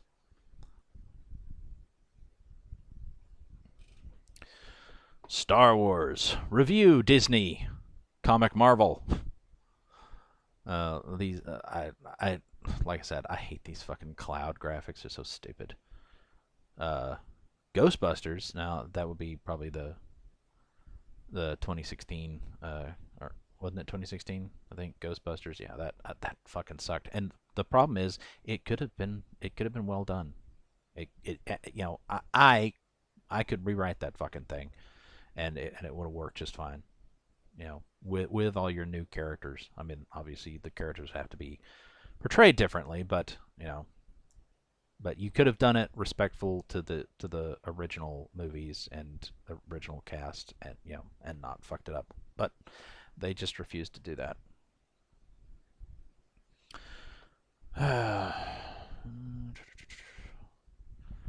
In the titles of these videos, top words include words associated with gaming spaces such as gamers, games, and Twitch. What about thought? More importantly, top used words consist of phrases and buzzwords associated with Gamergate and alt-right lie ideology, including woke. Well, I've used woke a lot because that's what you fuckers are. You know, that's the left for you. They're woke. And I'm pretty sure they're the ones who started that phrase, aren't they? Media, Comicsgate, and SJW. Again, yeah, SJW stands for Social Justice Warrior. No shit. I just explained that. A phrase made common in alt-right, no. And reactionary, no. Communities by Ianopoulos during Gamergate. A social justice warrior is a catch-all term for any person who advocates for diversity in media. No, it's not. It is not. That is not what it is. No, it's not advocating for diversity. You know, I mean, you know, sure, that's part of what they do, but, well, the thing about SJWs and advocating for diversity is first of all, they want absolutely no diversity of opinion. They don't want any right-wingers to have any say in anything. So they don't want that kind of diversity. And as far as it comes to, you know, ethnic diversity or whatever, a lot of times SJW's idea of more diverse means right now there's a bunch of white people, some Asians, some Hispanics, and some blacks. Let's get rid of all but one of the white people, all the Asians, and all the Hispanics, and make the entire rest of the cast or whatever black. That's, you know, or the rest of the workplace black. That's their idea of diversity. It's actually less. It's objectively less diverse than it was before, but that's their idea of, you know, and they'll excuse it with, well, you know, black people have been historically repressed or whatever, blah blah blah, slavery bullshit, you know, and excuse it that way. But anyway, like I said, that is the kind of crap that they do. Also appearing in the word cloud is the word Ghostbusters, the 2016 all-female reboot. And again, not because it was all-female was it a problem. It was a problem because it was highly disrespectful to the original movies, to the original cast. And it was honestly, it was badly written and badly, you know, poorly acted, directed, and poorly executed. It just, you know, just all around a bad film. Reboot to the 1984 film of the same name. The film was targeted by members, asterisks, of the alt-right. Again, no, not alt-right, including Ianopoulos, in yet another attempt to push anti-feminist, nothing wrong with anti-feminist, sentiment into mainstream culture. You know, and they say that, and they fail to point, you know, to acknowledge that the whole thing about the Ghostbusters, you know, 2016 reboot was basically, you know, it's pushing, you know, feminist bullshit on mainstream culture. You know, it's like you're saying, oh, you know, it's like you're trying to push anti-feminism. It's like you're trying to push feminism. You know, you act like that's a good thing, but it's not. You're essentially pushing toxic feminism on everybody. You know, treating men, the male characters, like shit, and acting like that's okay. It's not. You know, treating women like shit is not okay, but the inverse is not okay either. The left talks all the time about fairness, but they don't want fairness. They absolutely do not want that. The alt-right lie, hate toward, again, hate it because it's crap, not because of who's in it or whatever. Towards Ghostbusters infamously targeted Leslie Jones with racist harassment, not really true, on Twitter, and leaked nude images from the Ghostbuster stars hacked iCloud account. I didn't hear about that. That's interesting. This harassment eventually led to Yiannopoulos' permanent ban from the social media site. Yeah, it did, but he didn't actually have anything to do with it.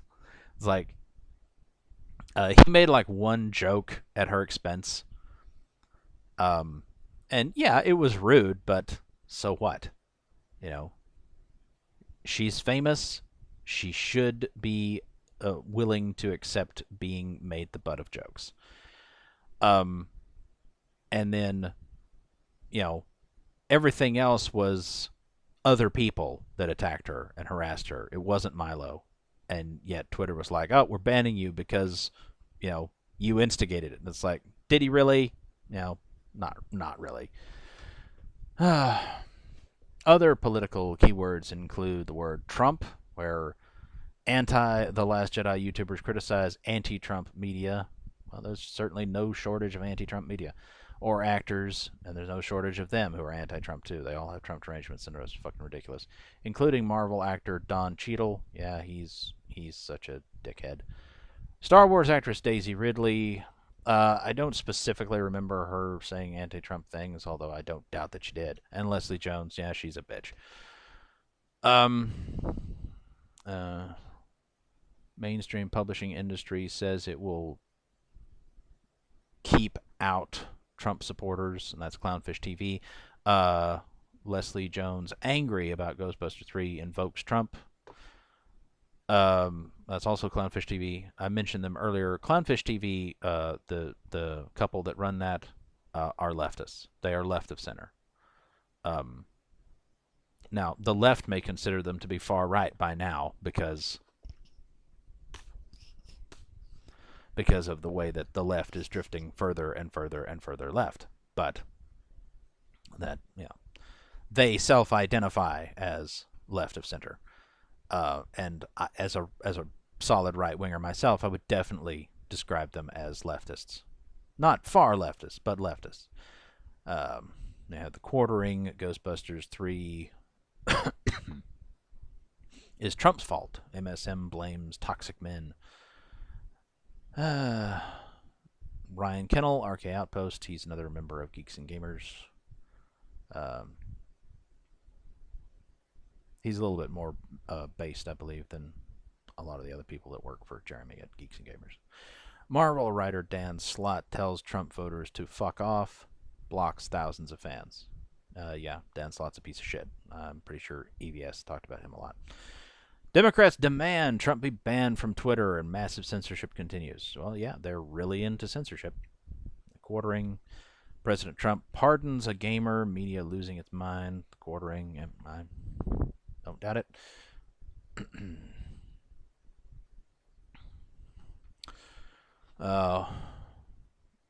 EVS. Cover garbage plus secrets. Pardon me. What the fuck? Leslie Jones versus Ghostbusters and Trump. Rich Johnston, Bleeding Cool, covers for Trump-hating NPC lunatic lurking within DC Comics Twitter. SC Reviews. Unless I'm mistaken, SC Reviews is actually more like a pseudo corporate channel, aren't they? I'm pretty sure they're like more of an organization than independent creators or whatever. At least if they're who I think, I could be confusing them with another channel because that's SC Reviews is kind of a generic title. I don't know. If I've watched any of their videos, there's not been very many of them. Alyssa Milano wrecked by Trump supporters over Unity tweet. Woke Hollywood. I should love how you don't know precisely how old these things are. I mean, you don't know when the screenshots were taken. This says 2 years ago, 2 years ago, 3 months ago, 1 year ago. I fucking hate that about social media. Everything's relative to whenever you're looking at it, and it's like, why don't you give us the actual goddamn date everywhere, instead of only in one spot, you know? And Alyssa Milano's a piece of shit. Yes, I'm sorry about that. I really liked her in Charm, but she's such a leftist piece of crap. Daisy Ridley slams Trump supporters. Yeah, she's a dumb bitch. So all these people in entertainment, typically actors especially, it's like they don't know their ass from a hole in the ground. I mean, it's actually interesting if you've ever. I mean, I'm not saying that they're all just utterly stupid, although I figure most of them are. But it's interesting to see that a lot of actors, if you see interviews with them or whatever about the movie that they're in, or especially the TV show, and it's not just like sometimes you can excuse it like, oh well, they're giving this interview before the movie premieres or before the episode is out or whatever, and so they didn't want to spoil anything. But a lot of times, even after the fact, it's still the same way. They don't know what's going on. Like, they're playing a character, and they seem that they're able to play the character as though they're really intelligent or whatever, like they're really capable, know everything that's going on. They're fully aware of their place in the story, but you see them in an interview or something talking about their character and their place in the story and what the story's about, and it doesn't match up with what's actually going on in the movie or the TV show or whatever. It's like they really don't fucking know what they're talking about. They don't know about the project that they're part of. I mean, are they just kept completely in the dark by the showrunners or whatever? They don't know what's going on, or did they get told and they just didn't understand it? Don't know. It's interesting. President Trump is making Star Wars great again. I don't remember that. It's too bad he didn't succeed. It would have been nice. Leslie Jones has Trump derangement syndrome. Yep, she does. Just like a lot of fuckwads. Oh, gotta take another break here before long. The keyword white is also a top word used in these video titles. The videos containing the word mostly express outrage at media that is racist towards white men. Well, they are. The videos invoke ideology and rhetoric from white nationalist groups. Doubtful. Specifically that mainstream liberal media has an agenda to push white men from society. That's very obvious, in place of non-white people. The quartering, Netflix blasted for daring to hire white actors. Movie critic Grace Randolph has complained that Netflix dared to hire two well-known actors, Leonardo DiCaprio and Jennifer Lawrence, I'm guessing, because that appears to be Jennifer Lawrence there. White people bad. Well, Grace Randolph, I do not like her. Some people do. I fucking don't. She is, as near as I can tell, essentially an SJW, and she's also a fucking liar, amongst other things. So, fuck her. Clownfish TV, again. Clownfish TV, leftists. Not far leftists, but leftists. Hollywood doesn't want white dudes anymore, say movie execs. Yes, and that's absolutely true. They don't. Star Wars: The High Republic host hates white people. As near as I can tell, that is accurate. I think I saw some of the videos, not this one, but I saw some that talked about it, and I think gave a clip of this bitch, basically being a racist bitch. More of the same from Lucasfilm. Yep. White Black Lives Matter thugs threaten black man plus Vietnamese for Trump 2020. That's true. There's an awful lot of that. There's an awful lot of people involved in BLM who are white, and they apparently hate white people. It's bizarre. And there is a lot of hatred directed at black Trump supporters, or I guess Asian Trump supporters. So if you're not white and as much as you get hate for supporting Trump, period, if you're if you're a minority that supports Trump, that isn't, you're not on the Democrat plantation like you're supposed to be, then you get a lot of fucking hate for that. BLM activist goes full woke-tard, wants to rule whites. Yeah, and there's a woke SJW fails and stupidity 2021. Yes, there are an awful lot of extremely racist black people who now feel empowered to make whatever horrible statements about white people that they want because they know they can currently get away with it. I wouldn't count on that lasting, though. It's already apparently shifting the narrative now. Says it was totally okay apparently for them to attack Asians, but now all of a sudden it's not. Be careful, black people. Be careful. You never know when the narrative is suddenly going to shift and it's not going to be okay for you to target people that you had been targeting.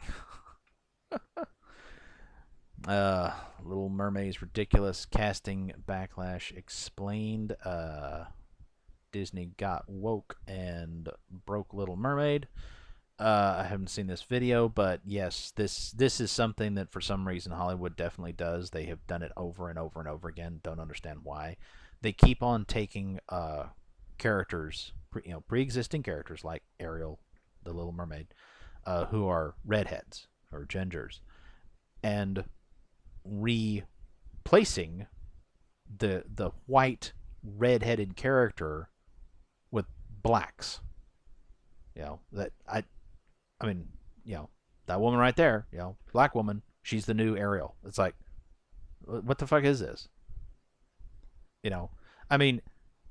And I don't know that as many people would complain about it if it weren't for the utter hypocrisy of it, because Hollywood and SJWs and everybody, they fucking complain nonstop about how, wait a minute, you can't, you have to have representation, and you can't have a white man play an Asian character or whatever. It's like, if this is a black character, it's got to be played by a black actor, like they insist on that, but then they turn around and are like, oh, well white characters, they can be replaced by black actors. That's fine.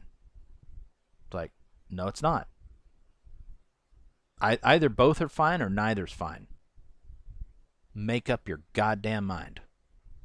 Pick one. You can't have both.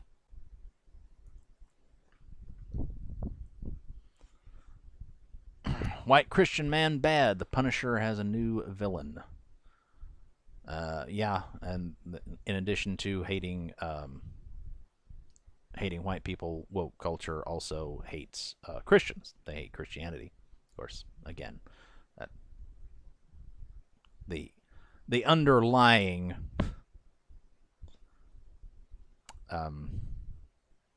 behind the scenes stuff is ultimately Luciferian. So of course they hate Christianity. They hate Christ. Peter Parker and Tom Holland gets replaced by Miles Morales in the MCU because white guy's bad. I don't know for sure whether this is accurate or not. As far as I know, Tom Holland is still playing Spider-Man, but I'm not 100% sure whether he's going to continue to. And Miles Morales is apparently some character introduced in the comics. Until that animated movie that had him in it, I was not really familiar with this character. Apparently, he's an alternate version of Spider-Man, and it's a kid instead of a man. It's a kid, and he's apparently mixed Hispanic and black or something. Which oddly enough is like, that's one of the complaints that some people, people who are really into the comics have had about Tom Holland playing Spider-Man in the movies. That some people really think he does a great job, and so on and so forth. I don't really care one way or the other. I think the movies are okay, but they're not great. But some people are really, like Gary from Nerderotic, not happy about it because they're like, it's supposed to be Spider-Man, not Spider-Boy. Not thrilled with such a young person, I guess, being picked to play him.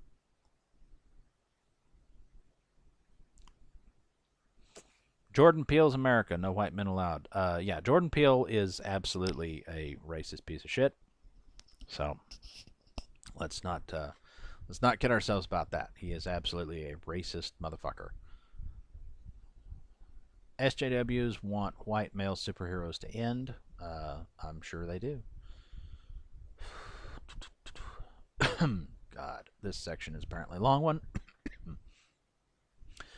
Female is also a top word used in these YouTube titles. These videos spread anti-feminist ideology. Again, nothing wrong with being anti-feminist. It's not the same thing as anti-female. You'd love for people to think that, but that's not the case. Similar to hate spread against Sarkeesian, she's a bitch, fuck her, and Quinn, she's a bitch, fuck her, during Gamergate. Videos express outrage over Hollywood hiring women to direct major blockbuster films and female characters given more prominent roles in pop culture franchises, including Marvel and Star Wars. I'm not aware of anybody really complaining about women being hired to direct, unless, of course, it's like, this is, they feel like, oh, this is an important film, and you're hiring a woman who's never directed before. Like, that does sound like a bad business move to hire somebody without sufficient experience.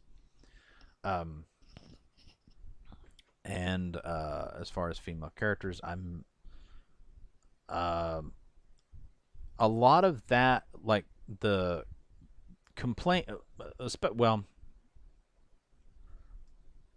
when it comes to like the comic stuff, a lot of people, like Gary from Nerdrotic here, a lot of people who are into the comics, they know the comics inside and out and whatnot, they take issue with the movies not reflecting the comics accurately. As far as they're concerned, it's like it should mirror the comics. They don't like it when Disney or whoever decides, oh hey, we are going to elevate this character, and it doesn't matter whether it's female or male, who is not that big in the comics, and make them a major thing in the movies. That's not something that goes over well with the hardcore comics fans.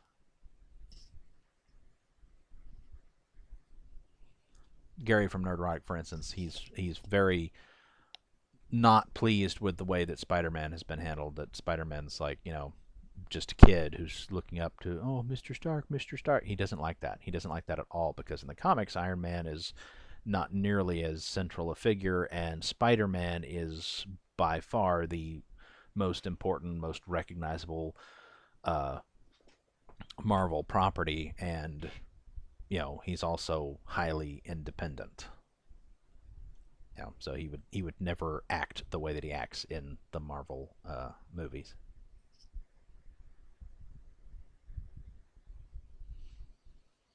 YouTuber Nerdrotic, that's Gary. He's got a weird last name. I think it's pronounced Beekler or something like that. Even suggests that Thor, Love and Thunder director Taika Waititi wants to destroy Marvel mythos. You know why Gary thinks that? Why he suggests that? Because Taika Waititi at a fucking panel or press event or whatever, fucking took up the microphone and said, quote, "I'll destroy your mythos in a minute, baby," unquote. He said that. So, yes, Gary is suggesting that because that's what the motherfucker said he was going to do. Another sign that the idiots who wrote this fucking article didn't do as much research as you might think, given the length of this fucking thing. You'd think that they would have looked into this shit, but no, they, it's like, oh, furries got bombed by Nazi. Nope, didn't happen. It was a fucking accident, not a bombing, not a terrorist attack.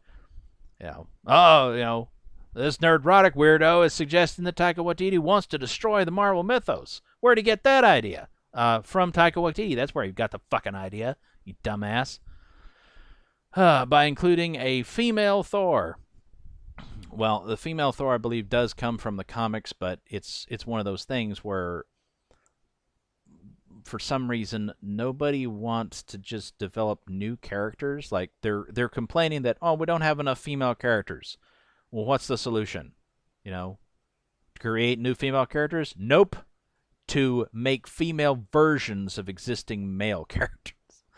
Why? You hate white men so much. Why do you want their hand-me-downs? Why do you want to gender swap and race swap existing characters?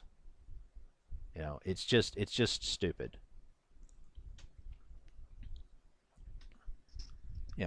Would the SJWs, do you think they would lose their shit if the next Blade movie was going to star a white Blade, a white guy playing Blade? I'm not sure. I don't know. I mean, I think they would because, it's white and they're anti-white. What if it was an Hispanic Blade? What if it was an Asian Blade? I don't know. Maybe they wouldn't lose their shit over that. Maybe they'd, malfunction. They'd be like, conflicting input. Don't know what to do. You know who would lose their shit over it? Gary. Comic book fans would lose their shit over that. They'd be like, what the fuck are you doing? Blade is black. He cannot be played by a white guy or an Asian guy or an Hispanic guy or any fucking buddy else. He has to be black because the character is black.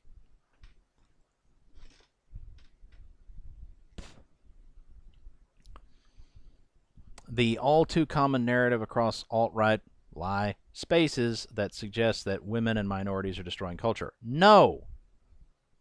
You SJW shitbirds are destroying culture by not being willing to contribute to it. No one would care. Everyone would be fine if you wanted to create new female characters, new minority characters, and write them well.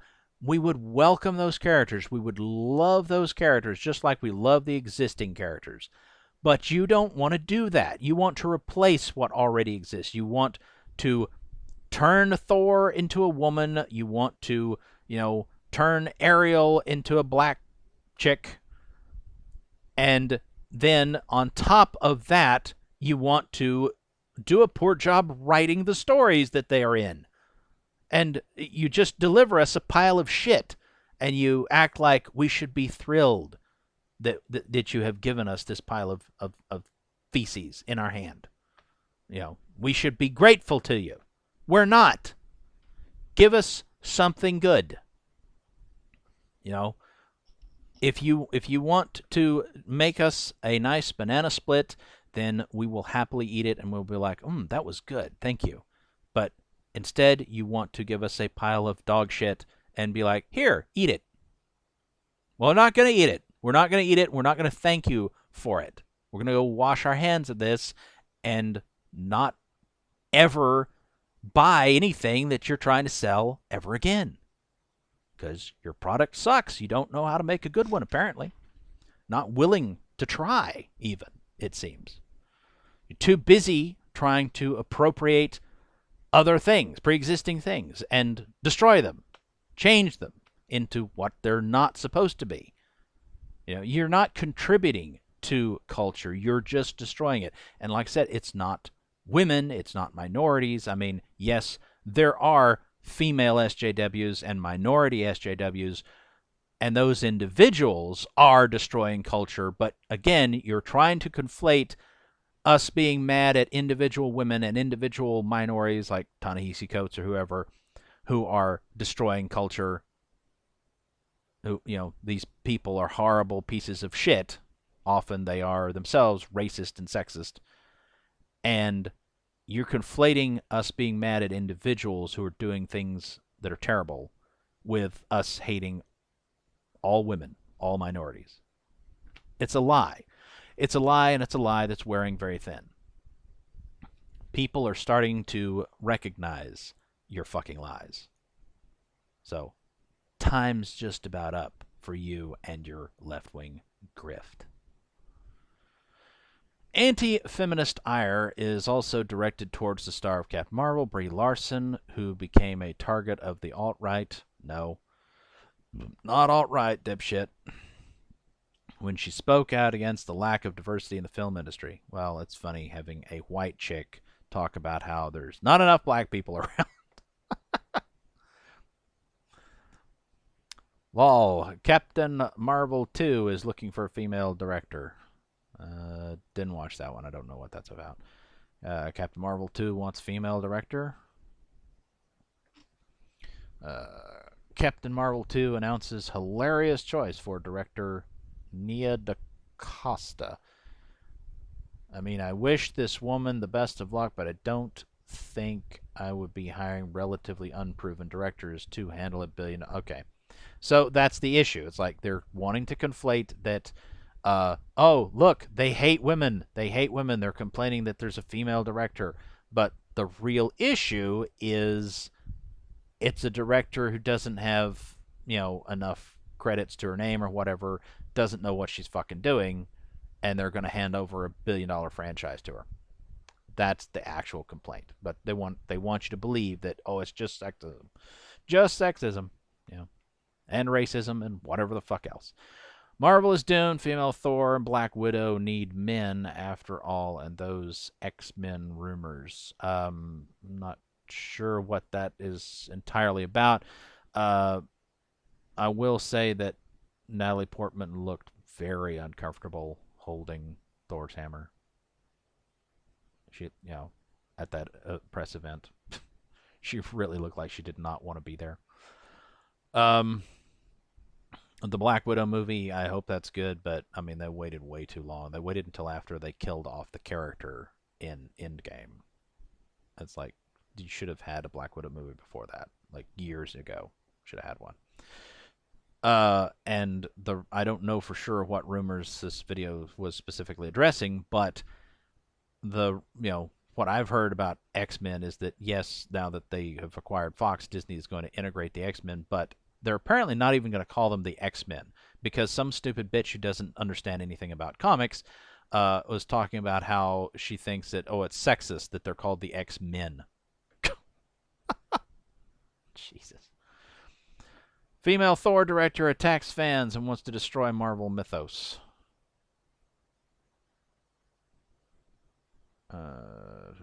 Best Rian Johnson troll fans voice their opinions about the female Thor.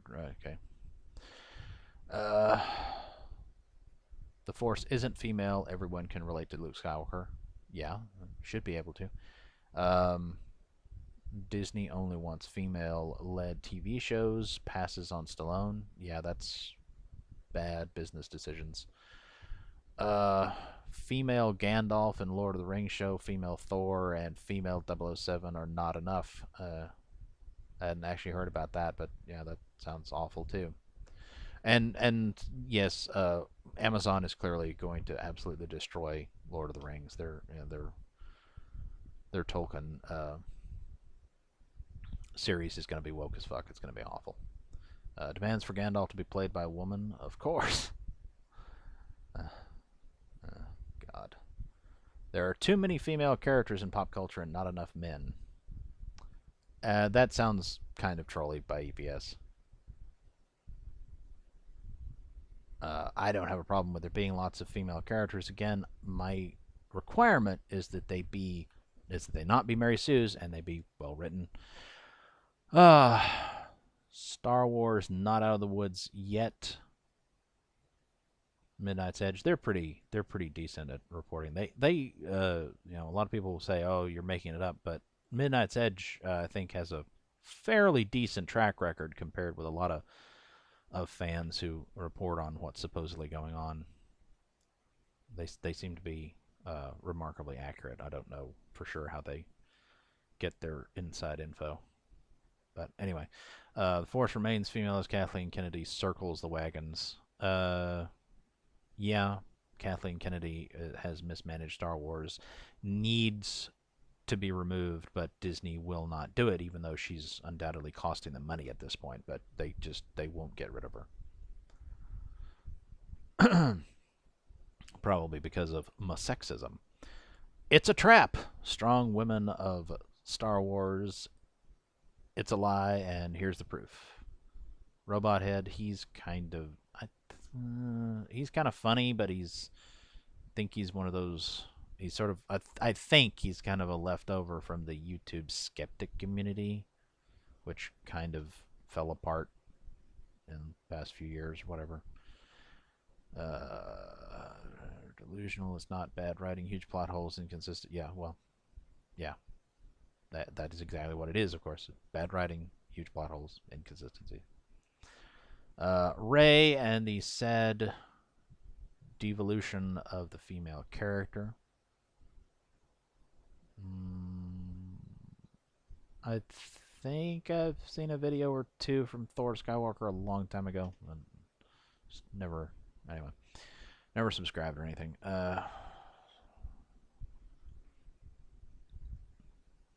Furthermore, a considerable amount of hate is focused on Kathleen Kennedy because she's a bitch that's running the franchise into the ground. The president of Lucasfilm, who the alt-right, no, not alt-right. Stop saying alt-right. You're just calling everybody you disagree with alt-right. Blames for making Star Wars too focused on diversity, inclusion, and feminism.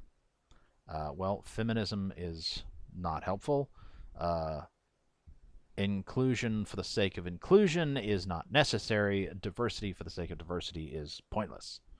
Like, if you want to make good characters and they happen to be diverse, no one is going to fault you for that. It's when you want to make it diverse and you don't give a shit about whether or not they're good characters or the writing's, atrocious, you don't care, that's when people have a problem.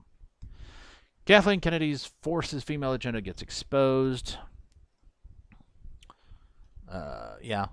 And it's probably, at least partially, a result of Kathleen Kennedy probably had to put up with a lot of bullshit from, asshole men in Hollywood, and now basically she's like, I'm getting my revenge. I mean, it's not, it doesn't make her righteous that she was probably shit on or whatever in the past. Does not mean that, oh, she gets to do whatever she wants now and nobody can criticize her for it. It's like, no, she makes bad decisions, we can totally criticize her for it. Fuck you. I'm not the one who made her get coffee for me. I'm not the one who, felt her up or whatever the fuck else went on with her. I don't know. I don't care. It wasn't me, and her ruining franchises that I care about, not okay. Not fucking okay. Kathleen Kennedy, Nike, and the Force is Female, The Pathetic Truth. Can't remember if I saw that one or not. Maybe. Women are ruining Star Wars. Bandit Incorporated. I'm totally not familiar with that channel.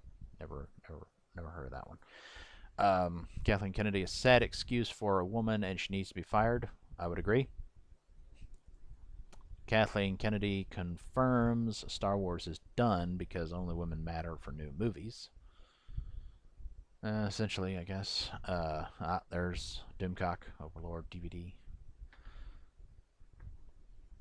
Kathleen Kennedy at it again. New Lucasfilm movie biased against police. Yeah, there's a lot of that. Leftists don't like cops. But they still suggest that you get rid of your guns, and if you have a problem, call the cops. You call those cops that we defunded. You don't need a gun. You don't need to defend yourself. Just call the police. What, the police you defund? Yeah, those. Oh, okay. In other words, you don't want anyone to be able to defend themselves at all. Yeah, gotcha. In fact, 73% of top YouTubers by count of the number of videos have made mentioning Kathleen Kennedy are from alt-right, no, lie, associated accounts, including 40 videos made about Kennedy alone by alt-right liar, YouTuber Geeks and Gamers. Okay, Geeks and Gamers is a company. It is a channel. It is not a YouTuber. You know, Geeks and Gamers is not a YouTuber. It is a YouTube channel run by a man called Jeremy. It is his company's channel, and he employs a bunch of other people. And again, just constantly saying alt-right. It's like, it's just, you're just making a fool of yourself. You keep saying alt-right, alt-right, alt-right. You're lying. These people are not alt-right. Official account Star Wars. Okay. Alt-right account. Okay, claiming that Star Wars girl is alt-right. That's a lie. She is absolutely not alt-right. She is, for the most part, non-political, and I suspect she leans left on quite a bit of shit. Ryan Kennel RK Outpost. Again, lie. He is not alt-right. He is right-leaning politically, but that's it. SC Reviews, you're claiming they're alt-right. I'll bet you dollars to donuts that's a fucking lie. I don't... I don't really know for sure about them. I don't watch that channel, but I'd bet money that that's a lie, that they're not all right. Beyond the trailer, that I believe is Grace Randolph. She's a piece of shit. Fuck her. She's a liar and an SJW. World class bullshitters. Alt right again. You're lying. They're not alt right. They're also not white. Clownfish TV, you've labeled them as alt-right. Again, that's a lie. It is run by a couple, a man and a woman. They are leftists. They are left of center. They're not right-wing at all. Jar Jar Abrams, that's funny. I didn't know there was a channel called Jar Jar Abrams. You labeled it alt-right. I'm sure that's a lie too, but I have not actually watched it. But, you're definitely lying about everything here, so it's a fair bet. Midnight's Edge, you're calling them alt-right. Again, you're lying. Some of them probably are slightly right-leaning, but most of them are centrist or even left-leaning. Mecha 42 is associated with Midnight's Edge. She's definitely left-leaning. Geeks and Gamers, again, Jeremy, who owns Geeks and Gamers, is right-leaning, and some of the people, like Ryan Cannell there, that he employs, are right-leaning, but an awful lot of people that he employs are left-leaning. It's one of my problems with him. And anyway, they're not, even the right-wingers on there are definitely not alt-right. You're full of shit. Mike Zero, Mike Zero is... I really kind of figure that most of the things that he says are total bullshit, but I have to admit he's fun to watch. He's fun to listen to. Anyway, what these YouTube videos definitively show is that Gamergate's playbook is very much alive and has been made accessible to anybody with a webcam. This not only increases visibility of harmful attacks against women, bullshit, and people of color, bullshit, but also creates a way for people to profit from hate. Bullshit. Now, it says the profitability of hate. Now, I will admit that there is obviously some profitability to these channels. I don't think that hate is an appropriate term, though. I think the more accurate way to describe it is profiting off of public outrage. You're saying hate like oh, it's a bad thing. It's like, no, it's just they're just monetizing the fact that people are pissed about their favorite franchises being screwed over by the idiots in charge of them. Usually in the name of diversity and things like that. It's, they're not mad about the idea of diversity. They're mad that in the name of diversity, you have thrown away any good storytelling and just focused on diversity or whatever. Just a bunch of fucking bullshit. People are tired of that. And yes, a lot of these YouTubers are profiting off of people being outraged. But the fans' outrage is totally legitimate. And describing it as hate instead of outrage is misleading. You know, like everything in this article, it's meant to conflate things. It's meant to mislead people. It's, you know, it's bullshit. Okay. We may actually be more than halfway through it now, finally. But I have just got to fucking take a break for a while, maybe a long while. May have to pick this up tomorrow or something. This Jesus, this whole thing is just exhausting. But there's going to be plenty of videos from this shit now, aren't there? Ugh.